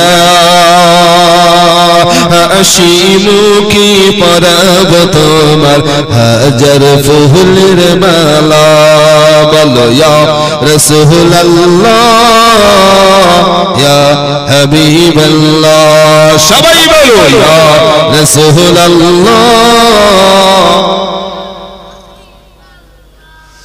ও আমার বাবা জানি আল্লাহর নবী বলে বিবিরা তোমরা এমন করে ভেতরে তো অন্য কোনদিন চারজন ঢোকো নাই, আজকে কিসের জন্য এসেছো? চারজন নবীর বিবির ভেতরে একজন বিবি তিনি দলের সর্দার হয়েছেন। ওই বিবির নাম হলো আম্মা জান আয়েশা। প্রতিনিধি হয়ে বিশ্ব নবীকে বলে, ইয়া রাসূলুল্লাহ, ইয়া হাবিবাল্লাহ, হুজুর আমরা চারজন তোমার বিবি, আমাদের এই চারজনের একটাই কথা তোমাকে কাছে জানতে এসেছি। নবী বলে, বিবি বলো। আম্মা জান আয়েশা বলে, ইয়া রাসূলুল্লাহ আমরা চারজনের একই কথা, তবে আমি আয়েশা প্রতিনিধি হয়ে তোমাকে বলতেছি। আমার নবী বলে, বিবি বলো। আম্মা জান আয়েশা বলে, ইয়া রাসূলুল্লাহ আজকে রাতে বেলা আমরা চারজন এখানে আপনার সামনে, আপনাকে একটু আপনারই জবান দিয়ে বলতে হবে, আমাদের চারজনের ভেতর দিকে কাকে সবচেয়ে বেশি ভালোবাসেন ওই নামটা আপনার জবান দিয়ে নিতে হবে। কজনা? চারজনা। ওই চারজনের ভিতরে নবী কাকে ভালোবাসে তার নাম নিতে হবে। আমার নবী যদি বলে আমি আয়েশাকে ভালোবাসি, তাহলে বাকি তিনজন কি মনে খুশি হবে নাকি বাবা? এমন একটা প্রশ্ন করেছেন যে প্রশ্নের উত্তর সঠিক আমার নবী দিতে পারে, কিন্তু ওই জায়গায় দেবার পরিবেশে না। আমার নবী বলছেন, এই সাহাবীরা তোমরা তো স্বামী হবে, তোমাদের বিবিকে বিবাহ করে তোমরা বাড়ি আনবে, তোমাদের বিবিকে নিয়ে তোমরা যখন সংসার করবে, তোমাদের বিবিটাকে লোহা মনে করবে না, লোহা মনে করবে না, ওরা কাচের মতন পরিষ্কার। কাজ যেমন জমিনে পড়লে চিহ্ন বিচ্ছিন্ন হয়ে যায়, নারীর মনটা হলো কাচের মতন পরিষ্কার। ওতে যদি কোন রকমের প্রহার করো, লোহা সহ্য করতে পারবে কিন্তু কাজ সহ্য করতে পারবে না। হাজার প্রশ্ন করবে, একটা নারীর ভিতরে অনেক প্রশ্ন থাকতে পারে, তোমরা কন্ট্রোল করবে, সবর করবে, হিকমতবান করে উত্তর দেবে। আমার নবী কিন্তু ওই জায়গায় উত্তর আসে, কিন্তু নবী দেয় নাই। আমার নবী বললেন, তোমরা চারজন এখনো চলে যাও, আমি এখন উত্তর দেব না, আগামী কাল রাতের বেলা তোমাদেরকে জানিয়ে দেব। বলেন বাবা, উত্তরটা সহজ না কঠিন? কথা বলেন। কঠিন মানে ভালোই কঠিন। ও বাপজান আমার, কেমন কঠিন? যদি আমি একটা বিবির নাম নেই, বাকি তিনটি সহ্য করতে পারবি না, এটা বউদের ভিতরে এটা বদ স্বভাব নয়, এটা স্বামী ভক্তির এক নম্বর লক্ষণ। কথা বলেন ঠিক না ভুল? ও আমার বাপজানেরা, তাই তো নারীদের এই স্বভাবটাকে আমরা বদ স্বভাব মনে করি, কিন্তু না, এই স্বভাবটার আসল প্রমাণ হলো, এই স্বভাবটার আসল প্রমাণ হলো ওই নারী তার স্বামীকে বেশি ভালোবাসে। বলে ঠিক না? এমনকি মায়েদের ভালোবাসা যদি যাচাই করতে চান, আমি জুলফিকার, আমার একটা মেয়ে আছে, মেয়েটার বয়স 15-16 বছর হয়ে গেছে, রান্না বাড়া শেখাইতেছে। এমনি তো সময় একদিন আমার মেয়েকে বললাম, মা আজকের রান্না আমার মেয়ে করবে। এমন আদর নিয়ে আমি আমার মেয়েকে বলি, তোমরা কি বলো না বাবা? মেয়েকে রাঁধতে বললাম, মেয়ে রাঁধতে পারে না, কিন্তু মেয়ে আমার আব্বার কথা শুনে, আমার কথা শুনে রাঁধতে গেছে। আনন্দ করে পুড়িয়ে দেখ আর ঝাল নুন বেশি দেখ, তবু আনন্দ করে রান্না করেছে। দুপুরবেলা খেতে বসেছি। বাপজান, আমার মেয়েদের স্বভাব দেখাচ্ছি, বাস্তব দিয়ে বুঝুন। খেতে খেতে খেতে খেতে আমার মেয়েটা বলছে, আব্বু কেমন লাগেছে? জিজ্ঞাসা করবে কি করবে না? যদি নুন বেশি হয়, নুন কম হয়, ঝাল বেশি হয়, যদি পুড়ে যায় আপনি কি বলবেন? আলহামদুলিল্লাহ, খুব ভালো হয়েছে, তাই না? আল্লাহ আমার মায়ের হাতে এত জাদু। মা দেখি তোর হাতটা দে, একটুখানি আদর করি। আমার মেয়েটার হাতটা নিয়ে আদর করতেছেন, কিন্তু আমার মিসেস পাশে কিন্তু তেলে বেগুনি জ্বলতেছে। আমি যে আমার মেয়ে, ওই মেয়েকে আদর করেছি, ওর রান্নার প্রশংসা করেছি, আমার বউ সহ্য করতে পারতেছে না।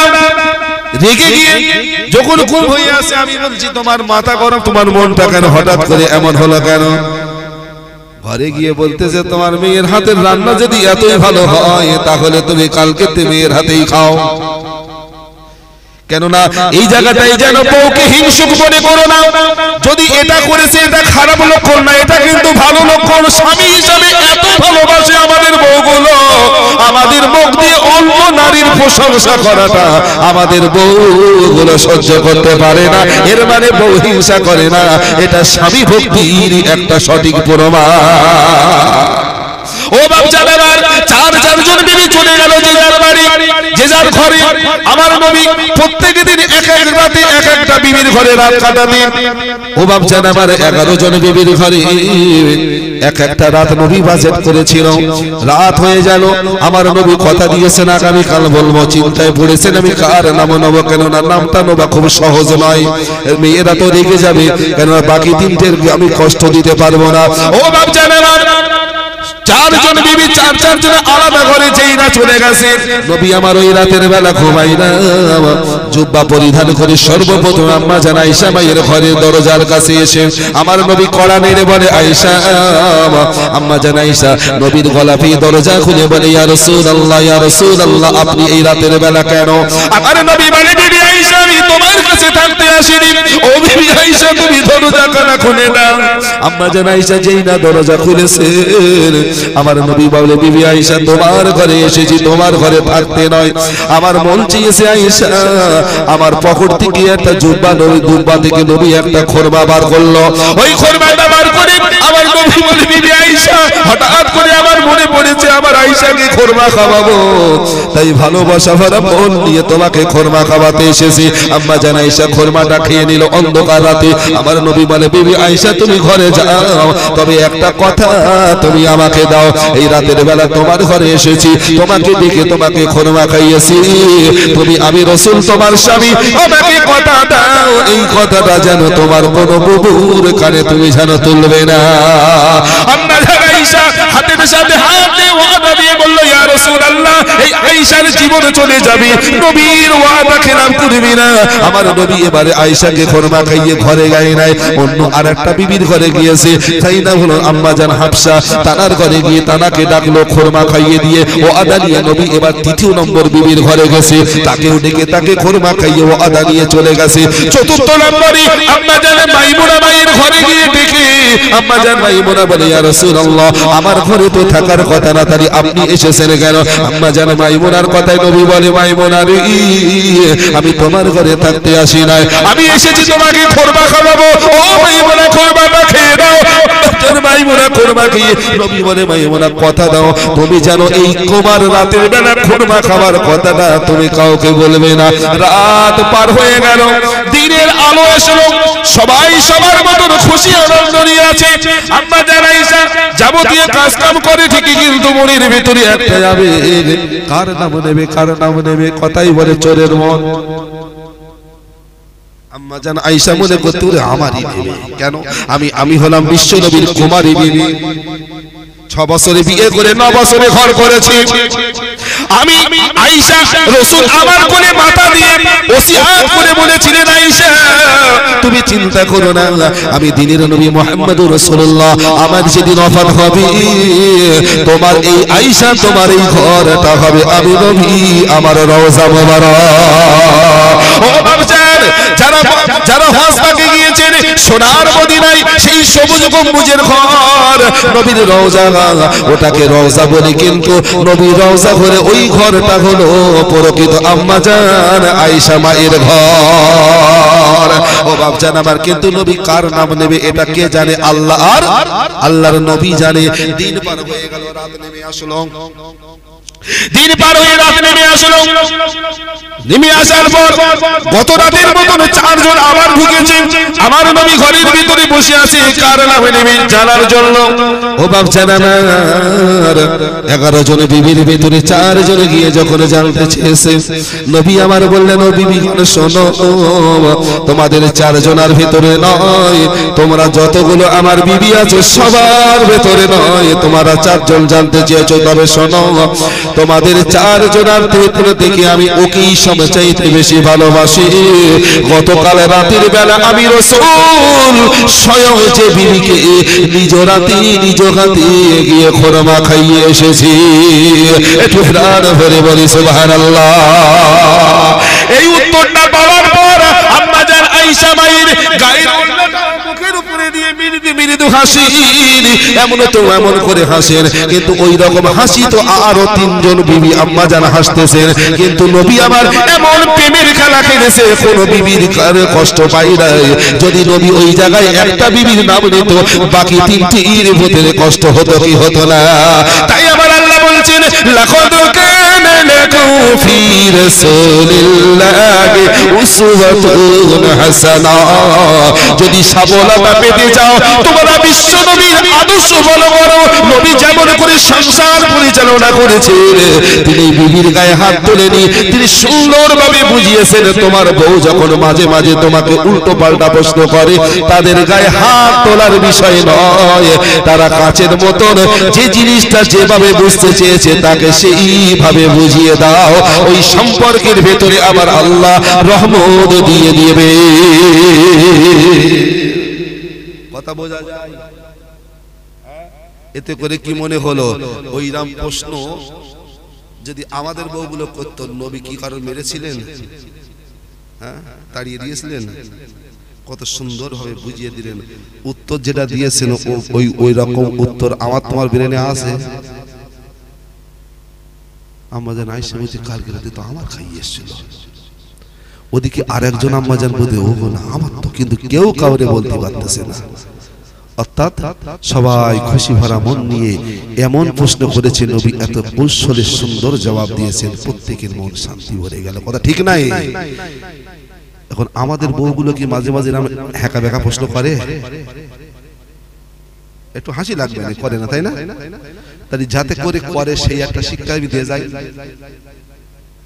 যদি করে তাহলে আপনারা কি করবেন? নবীর মতন এই সুন্দরভাবে বুঝিয়ে দেবেন তো না মারবেন? দেখবেন আমলানি গ্রামের মায়েরা আজকে তো আর করার সুযোগ পাবে না, এখন আখিরি বক্তা আছে, করার পর্যন্ত হবে, কালকেও করবে না, বেশ 2-10 দিন হতে পারে, মাসখান পরে হতে পারে, জুলফিকারের কথা স্মরণ করবে। শিখিয়ে দিয়ে যাচ্ছে। ধরে নেন এই 30 বছর বিয়ে হয়েছে, বউ কোনোদিন এরকম কোনো ফ্যাঁকড়ার প্রশ্ন করেনি আজ পর্যন্ত। এবার দেখি তুমি কেমন বউরে ভালোবাসো। তো রাতের বেলা, রাত্রে তখন শোবো ঠিক 12-1টার সময়, বউটা পাশের কাছে গেছে, গিয়ে বসেছে।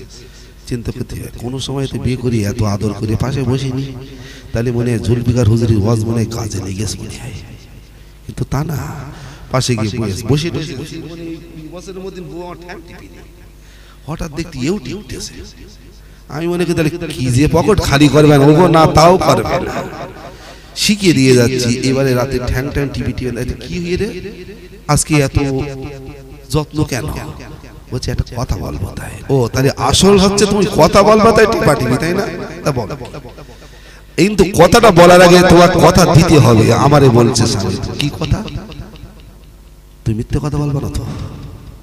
এখন স্বামী হিসেবে বলছেন না মিথ্যে কথা। তোমার সাথে কি 20 বছরে কোনোদিন মিথ্যে কথা বলেছি? না বলনি, আমি জানি, কিন্তু এখন যে কথাটা আমি তোমার বলবো এই কথাতে মিথ্যে বলবে না, তাকে কথাটা তো বল। তুমি আগে কথা দাও যে মিথ্যে কথা বলবে না। তো স্বামী হিসেবে আচ্ছা ঠিক আছে কথা দিলাম বলবো না। তো ওরা তাতেও বিশ্বাস করতে না। তারপর আস্তে আস্তে টিপতে গার কাছে এসে বলতে পারবে আল্লাহর কি রে বলবো না। তখন রাগী স্বামী হলি ওই রাত্রিবেলা তাহাজ্জুদের ওয়াক্তে একে টাবড়াইতে সোজা করে দাও, বারবার বলতেছি মিথ্যে কথা না। আচ্ছা ঠিক আছে আল্লাহর কি রে বলবো না, বল। এর বউ শুরু করে বলো, তুমি বলো কি রে খেয়েছ, বলো সত্যি কথা বলবা। আচ্ছা বল। জীবনে বোর গায়ে হাত তুলে নিত, বারবার যদি কিরে পাট্টারি খাওয়াই মাথা গরম থাকে না। এবারে বউ বলছে ওটাটা হলো এই, আমি আর তোমার মা, আমি আর তোমার মা, এই দুজনের ভেতরে কাকে সবচেয়ে বেশি ভালোবাসো? 20 বছরে কোনোদিন জিজ্ঞেস করিনি, আজকে একটাই তোমার প্রশ্ন। একটুখানি আমার সামনে নাও, আমি আমার কানটা শুনবো। কথা বোঝা যায়? এই প্রশ্ন যদি তোমার আমার বউ করে, একটুখানি এখানে স্বামী যারা আছেন একটুখানি বলেন দিন কার নামটা নেবেন। হাসলি হবে না, নীতি তো হবে। কারটা নেবেন বউর সামনে? যেটা সঠিক সেটা। মার নাম নেবেন তো? সে সাহস নেই হুজুর, ভুল করে একবার বলি মা, তা আঙ্গা মর্জিনার মা, এত সকাল হবে তা না তোমার মার সাথে থাকো। বাবা আমরা সব বলো বউকা ভয় করি বলো, তাই না? অত ভয় করেন কেন? কিন্তু বোন নাম নেওয়া যাবে? বোর নাম যদি নেন তাহলে কে রাগ করবে? শ্বশুর, শাশুড়ি, কে? ওই জায়গায় কেউ রাগ করবে না, স্বয়ং রাগ করবে স্রষ্টা আমার আল্লাহ। কেননা আমার আল্লাহ জানিয়েছেন, আমি আল্লাহ যদি আমাকে সিজদা করা জায়েজ আর দ্বিতীয় সিজদা যদি জায়েজ করতাম, আমি দুনিয়ার সন্তানদের বলতাম তোমরা তোমার মায়ের পায়ে সিজদা করো। কেন? একটা সন্তানের জান্নাত হলো তার মায়ের পায়ের কদমে। বলা যাবে সুবহানাল্লাহ। জায়গাটায় মায়ের নাম নেব, সৎ সাহস নিয়ে বউটি থাকতে হয় থাক, জাতি হয় যা। আমি যদি সত্যিকারের পুরুষ হই আর একটা ঈদে তারপর হাজির করবো, কেন? মায়ের মনে কষ্ট দিয়ে না। কিন্তু আমাদের সে সাহস নেই, মোর জিনার মার কষ্ট দেব না, তাই না? হয়তো চিন্তা করছেন হুজুর তুমি কি করবা, তাই তো নাকি? আমার আর প্রশ্ন করার কিছু নাই, চোখের পানি ছাড়া আর কিছু নাই। 7-8 মাস হয়ে গেল আমার মা চলে গেছে। কথা বোঝা যায়? যে মা স্বপ্ন দেখেছিল ছেলে ওয়াজ করবে, রাত্রি বাড়ি আসবে, আমি আমার মায়ের জন্য জলসার থেকে তাবারুক নিয়ে যেতাম। কোনো জলসা না, আমি গতকালকে ছিলাম নামখানা কাকদ্বীপ, বাড়ি এসেছি 6টা 20-তে। এতটা দূরের রাস্তা, তাবারুক আমি ছাড়তাম না। আমার মা খুব ভালোবেসে নিতেন। 7 মাসের উপরে হয়ে গেল মা মারা গিয়েছে। আমি জুলফিকার শুধু কান্না ছাড়া আর কিছু বুঝতে পারি না। কেন জানেন? রাত 2টো বাজে বাড়ি যাই, জানলার দিকে তাকালে শুধু ওই চিত্রটাই মনে পড়ে। কারণ বারবার তাকিয়ে বসে থাকতাম। ছেলে বাড়ি এসে, আসলে মায়ের পরিচয় তো ওইটাই। আমি শুধু অবাক হই, এই যুগে ছেলেরা তারা মাকে কষ্ট দেয়। আবার আল্লাহ বলছেন বান্দারে, আমি আল্লাহ তাকে আর সুবহানাল্লাহ। ভূমিকম্প করে বাড়ি কাঁপে, গাছপালা কাঁপে, আমার আরশ মহল্লাটাও, আমার সিংহাসনটাও কাঁপে, জানো? ভূমিকম্পে নয়। বান্দা জেনা করলে, ব্যভিচারী করলে নয়। যখন কোন সন্তান তার মাকে কষ্ট দেয়, তার বাপকে কষ্ট দেয়, বিনা কারণে মাকে লাথি মারে, গালি দেয়, 2 টাকারি করে, ও হয়তো জানে না ও কাকে গালি দিচ্ছে। কেন? আমি আল্লাহ বলছি, আমি আল্লাহ, আমার পরে তো তোর স্থান তোর মা। কি এমন অপরাধ করেছে তোর মা? একটু বকেছে, তাই না? কেন বকেছে? তুই টাইম মতন আসিস নি, টাইম মতন ঘুরিস নি, তোর অভাব চলাফেরাই। আমি জুলফিকার সেই কষ্টটা এখন উপলব্ধি করি। কেননা বাড়িতে ঢুকে এখন এই কথাটা কেউ জিজ্ঞাসা করার কেউ নেই। বাড়ি বউ আছে, জিজ্ঞাসা করে, তিনি হাজার জিজ্ঞেস করার মায়ের জিজ্ঞেস করার মধ্যে কতটা ফারাক বলো তো বাবা? আমার বউ তো জিজ্ঞেস করবে গতকাল কত দিয়েছিল জলসাই, তাই না? আর মা হলি বলে বাবা রাতে খেয়েছিলি। ওরে যুবকের, আমি জুলফিকার বা হারাবার পরে চোখের পানি ছাড়া আমার আর কিছুই নাই। যদি মা জননী বেঁচে থাকে, তারপরে আগামী কোন স্বপ্ন তুমি দেখতেছো আমি জানি না, তবে ওই স্বপ্ন সফল হলেও কিছুদিন পরে ধ্বংস হয়ে যাবে। যে সন্তানগুলো বাবা পীর বলে কষ্ট দেয়, আমি তাদের বলি বাবা পীর বলে কষ্ট দেবার আগে একটাবার হসপিটালেতে ঘুরে আয়। একটা সন্তান পেটে রাখার পর ডেলিভারি করতে গিয়েছে মা, নিজের মৃত্যুটাকে মেনে নিয়েছে মা। আমি জুলফিকার, আমার প্রথম হলো মেয়ে, আমার মেয়ে যখন আমার বিবি করবে নিয়ে 9 মাসে বাপের বাড়ি আসতেছে, বাড়িতে আনন্দ হচ্ছে, রান্না বাড়া হয়েছে, সচরাচর সবার ফ্যামিলিতে হয়। বউটি আমার গাড়িতে ওঠার আগে আমার ঘরে গেল, গিয়ে আমার হাত খানা ধরে বলছে, স্বামী 1 বছর হয়ে স্বামী গো বিয়ে হইতো করার পর এই বছর হয়ে গেল তোমার আমানত আমার গর্ভে, আমি চললাম বাপের বাড়ি। ও স্বামী আমার, এই 1 বছরের ভিতরে তোমাকে কতটা খেদমত করেছি জানি না, তবে তোমার আমানত আমার গর্ভে নিয়ে আমি বাপের বাড়ি যাচ্ছি। আমার মনে হয় তোমার সন্তান জন্ম দিতে দিতে মনে হয় আমার দুনিয়া ছাড়তে হবে। কেননা এই সন্তান পেটের ভিতরে এমন করতেছে, আমি মাঝে মাঝে আমি মনে করি আমি আর বাঁচবো না। ও স্বামী, যদি আমি বেঁচে ফিরে যদি নাও আসি, তোমার আমানত তোমার কাছে দিয়ে যাব। তবু জানো আমি তোমার বিবি, তুমি আমাকে ক্ষমা করে দিও। যদি এই 9 মাসে 1 বছরে করি খেদমতের ত্রুটি হয়, তাহলে তুমি আমাকে স্বামী হইয়ে মাফ করে দিও। ওরে যুবক, যে মা আমাকে তোমাকে পেটে রেখে নিজের মৃত্যুটাকে মেনে নিয়ে স্বামীর কাছে ক্ষমা চেয়ে চলে যায়, ওই মায়ের মনে কেমন করে আঘাত দাও। কেননা মা বাবা হাজার বলো মা তো বাপ তো বাপ, ওরা বাদ দিকে পৌঁছে গেলে একটা কথা তোমার বলে, তাই তুমি মেজাজ খারাপ করো না। তাই তো বলি মায়ের বাপের মনে কষ্ট দিলে স্বয়ং আমার আল্লাহর আরশ কেঁপে যায়। এই ভুলটা যুবক তোমরা যেন করো না। আবার এই যতটুকু আলোচনা ইলমিয়াত সব আল্লাহর দান পেয়েছি, তারাই তো স্বপ্ন দেখেছিলেন, কথা ঠিক না? আমি অবাক হয়ে যাই, ঠান্ডা বিদায় নিয়েছে, অনেক ফ্যামিলিতে গিয়েছি, এইরকম বয়স্ক মানুষগুলো এই কনকনে এবছরে 2023-24 সবচেয়ে অধিক ঠান্ডা পড়েছে, তাই না? আমি আমার বউ নিয়ে ঘরের ভেতরে শ্বশুরের দেওয়া হারামের সেই খাট, তার উপরে আরো একটা গদি বিছিয়ে ঘরের জানলা জানলা আটকে দিয়ে আমি আমার বউ বাল বাচ্চা নিয়ে কত সুন্দর একদম মকমলের কম্বল নিয়ে আমি ঘুমাই। অথচ বুড়ো বাপ মাটাকে বারান্দায় হয়েছে তাদের ঠিকানা, তাদের ঠান্ডা ঢোকে বলে তাই মায়ের একটা শাড়ি আতুর ঘর বানিয়ে ঘিরে রেখে দিয়েছে। আল্লাহ, কেন? তুমি যখন ঘর বানিয়েছো, তিনটে ঘর, এটা থাকবে বড় ছেলে, ওটা থাকবে ছোট ছেলে, আর একটা ছোট ওটা মেয়ে জামাই, আর বুড়ো বুড়ি আমরা এটা, তারা তোর বাপ মা মনে থাকবে, সে ঘরটা তো বানাসনি। কথা বোঝা যায়নি? কেন এগুলো করো কেন? কদিনের মেহমান তারা, বুড়ো হয়ে গেছে। বিশ্বাস করো, এই মানুষটার বয়স হয়েছে, আমার বাপেরও বয়স হয়েছে। এখন আর চাই না যে বাবা বাংলাদেশের একটা লুঙ্গি বেরিয়েছে, শুনেছি নাকি খুব ভালো লাগে, প্রত্যেকটা কিনে দিবি। এই বুড়ো বয়সে বাপ কি বলেছে কোনোদিন বাবা আমার এই জামাটা কিনে দিবি? মা কি বলেছে বাবা এই শাড়িটা কিনে দিবি? দিবি হয় দিবি, কিন্তু নিজের রুচি চাহিদা সব বিসর্জন দিয়ে দিয়েছে সন্তানের সুখের জন্য, ছেলে মেয়ের সুখের জন্য। অথচ ওদের বলে একটু হাসি দেবো, তারা কি চাই? ভালো খেতে নয়। কোনোদিন কোনো বাপ মা বলিনি বাবা কোথায় যাচ্ছিস? আমি যাচ্ছি মা ওই আমলানি মোড়ে। তো মা কি বলেছে বাবা ফিরে আসার সময় গরম রসগোল্লা নিয়ে শেষ করি? বলেছে কোনোদিন? বলেছে? অথচ বউ বলিনি, তার জন্য ফেরার সময় হাসনাবাদের শ্রেষ্ঠ দোকানের মিষ্টিটা নিয়ে তুমি ঘরে ফিরতে পারলে। কই মা চাইনি, মায়ের জন্য তো দিতে পারলে না। কি মনে করছো শান্তিতে থাকবে? জেনে রেখে দাও, যেমন কষ্ট আজকে তোমার মা বাপকে দিচ্ছ, লিখে রেখে দাও ওই কষ্টটাও তোমাকে জন্য বরাদ্দ থাকলো, তবে অন্য কেউ দেবে না।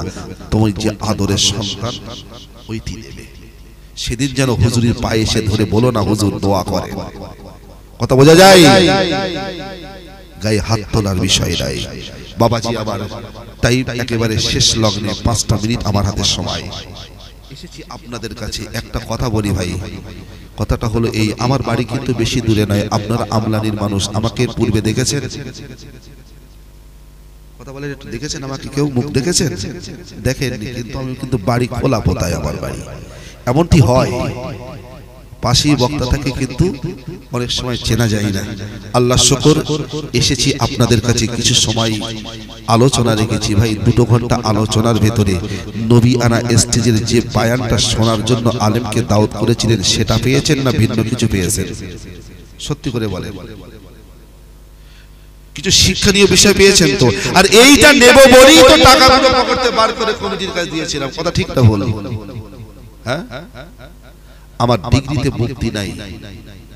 আমি সোশ্যাল মিডিয়ার ভাইটাকেও বলতে চাই, তুমি তো ওয়ান ক্যামেরার সামনে নিয়ে বসে আছো, কিন্তু বড় কষ্ট লাগে জানেন? এই নবিয়ানা স্টেজ কিছু হয়েছে এখন ঝগড়ার আঁকড়া। আমার জীবনে এই বাপ চাচাগুলো হিংসা কি জিনিস জানতো না।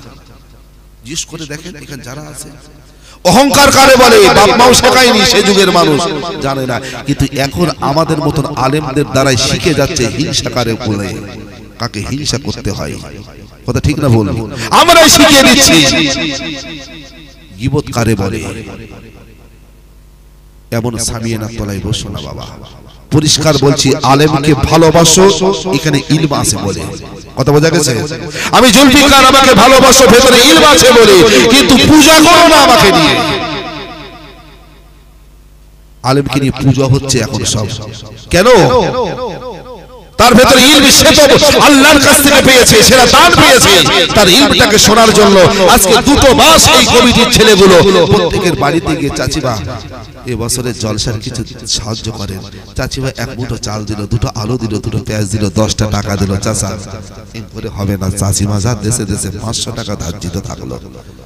এই জলসাটা আঞ্জাম দেওয়া পর্যন্ত এই কমিটির ছেলেগুলো বা এই প্রত্যেকটা কমিটির ছেলেগুলো তার দুদিন আগে থেকে খুব হারাম হয়ে যায়। কথা বলেন, আপনি দানটা দিয়েছেন কেন? সওয়াবের আশায়। আপনি দানটা দিয়েছেন কেন? সওয়াবের আশায়। তাহলে আপনি সওয়াবের আশায় দিয়েছেন, মাগফিরাত কামনার আশায় দিয়েছেন, আর নিজে কিছু শেখার জন্য ম্যাক্সিমাম তো জলসায় তারাই বসে যারা সরাসরিয়াতের জ্ঞান একটু কম রাখে, তাই তো নাকি? কিন্তু হুজুর আমি উঠে যদি আমারে কেনা যোগ্য বলেছে, কেনা মুগ বলেছে, আমার যোগ্যতাই আমি পেয়েছি, তো তোর ওই কথাটা যদি বলার দরকার হয়, তুমি নিজের কাঠির টাকা খরচ করে জলসাটা দাও, সেই প্যান্ডেলে বলো আমরা এই কমিটির ছেলেরা, আমার বাপ চাচারা কিছু শরীয়তের কথা জানবে, কিছু শিখবে, অজানা অজানি শিখে আমাদের সঠিক রাস্তা যেটা দেখাবে সেটা হলো নবীর ওয়ারিস আলেম তোমরাই। কিন্তু তোমরা দেখাচ্ছ কি করে হিংসা করতে হয় আর কি করে দল করতে হয়, তাই না? আমি ম্যাক্সিমাম জায়গায় বলছি, আপনাদেরও বলে চলে যাচ্ছি, সেটা হলো এই জলসা দিন বক্তা দাউদ করুন, বক্তার নজরানা দাবি করলেও সেটাও পূরণ করতে হয়, সেটাও করুন। কিন্তু ওই বক্তাকে বলবেন হুজুর 2 ঘন্টা সময়, 9টা থেকে 11টা আপনার সাবজেক্ট হলো নামাজ। হুজুর আপনার দাউদ থেকে 9টা থেকে 1টা আপনার সাবজেক্ট হলো মা বাবার সেবা। হুজুর আপনার ওয়াজ হলো পর্দা, 2 ঘন্টা সময়। হ্যান্ডবিল করেন মাওলানা জুলফিকার, বাড়ি খোলাপোতা, বেরাকিটি লিখে দেন, 9টা থেকে 11টার নামাজ নিয়ে ওয়াজ করবে। কথা বোঝা যায়? টাকা দিয়ে আপনারা এসব শুনছেন কেন? সাবজেক্ট ধরে দেন। হুজুর যদি সাবজেক্ট না পারে 4 মাস সময় আছে, বাড়িতে তৈরি করে আসেন সাবজেক্ট। নামাজ ওয়াজ করতে করতে যদি আপনি সেরেকিতে চলে যাবেন, বক্তা এক্সট্রা রেডি করে রাখেন, তুলে দেন, সব সিধা হয়ে যাবে। আজকে সমাজের এই ফিতনার মূলত উৎস হলো আমরা আলেমরাই, আর আপনারা শ্রোতারাও তাদের তাকবীরের ধ্বনি দেন। 2 ঘন্টা ওয়াজ করেছি, আমি পারি না গীবত গাল্লাত করতে, আমি পারি না। আপনারা কেন তাকবীর দেন কিসের জন্য? আরে তোকে যদি কেউ কাফের বলে থাকে তোর যোগ্যতাই বলেছে, নবী আলাইহিস সালাম কেন তুমি সমালোচনা করবে? করতে হয় একটু গতরে খেটে যে টাকাগুলো বাড়িতে নিয়ে গেছে ওই টাকায় সভা দাও একবার। আর সেই সভা শুনে জুলফিকার এসো যাবো না সভা শুনতে, আলেমকে ঘৃণা করা শেখাচ্ছে কে? অথচ আমি বলছি নবীর হাদিস আল উলামা ওয়ারাসাতুল আম্বিয়া, নবীর ওয়ারিস হলো আলেমরাই। তাহলে আমি যদি ইলমে থেকে নবীর ওয়ারিস হই, আমাকে হিংসা করছে এই ভাই, শিখিয়েছে কে? ওই ভাই। কেন তোমরা এই শিখাচ্ছ কিসের জন্য? কথা বোঝা যায়?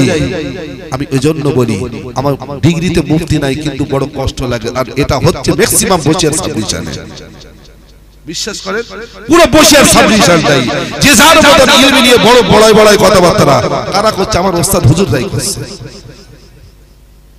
উঠে চলে যান, আর আমি বলি পেছনে লাঠি রাখেন, 2টা হুজুর ধরে বেরোন, দেখবেন হুজুর সোজা হয়ে যাবে।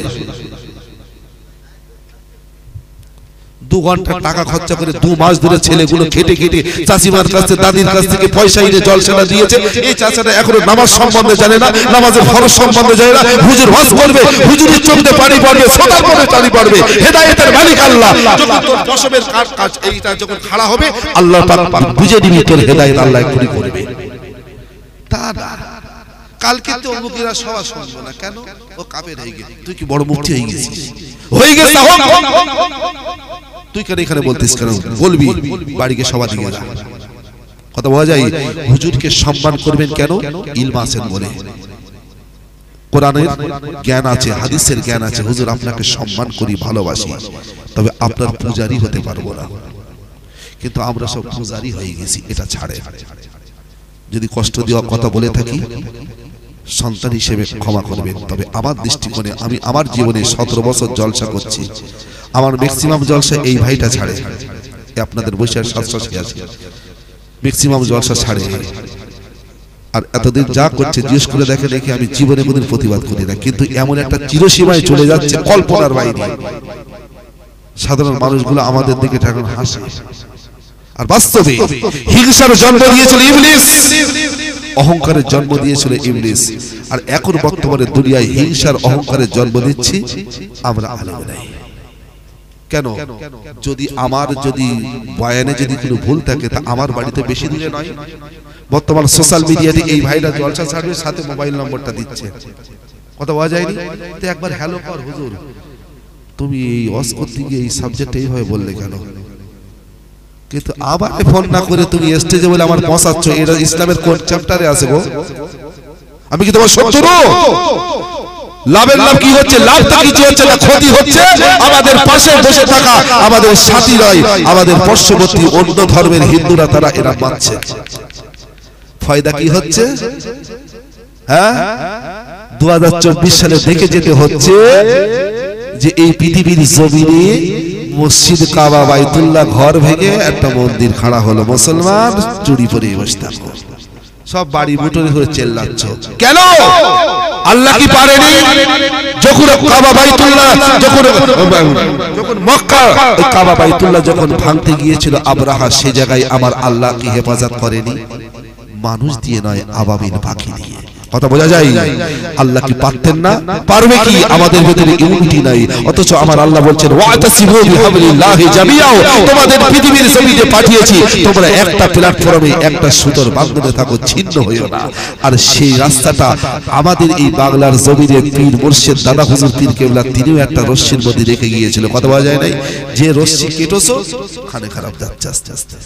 আল্লাহ সবাইকে সুবুদ্ধি দিয়েছেন, সুবুদ্ধিমান বানিয়েছেন। ভাইজান আমার, সকলকে নিজে নিজে বোঝার চেষ্টা করুন। আমি গুনাহগার বিদায় নিচ্ছি, দোয়া রাখবেন। আমি আপনাদের সকলকে জন্য দোয়া রাখি। আলোচনা রেখেছি, পরবর্তী বক্তাকে আমি একটু বসিয়ে ফেলেছি, বেয়াদবি হয়ে গেছে, তারপরেও ভাইজানের কাছেও ক্ষমা চাইছি। বিদায় নিলাম। সকলকে একটু সালাম দিই, একটু ভক্তি ভরে জবাব দেবেন, প্রাণ ভরে জবাব দেবেন। সকলকে বলি আসসালামু আলাইকুম ওয়া রাহমাতুল্লাহি ওয়া বারাকাতুহু। মহব্বতি দরুদ আল্লাহুম্মা সাল্লি আলা। আলহামদুলিল্লাহ। এখন আপনাদের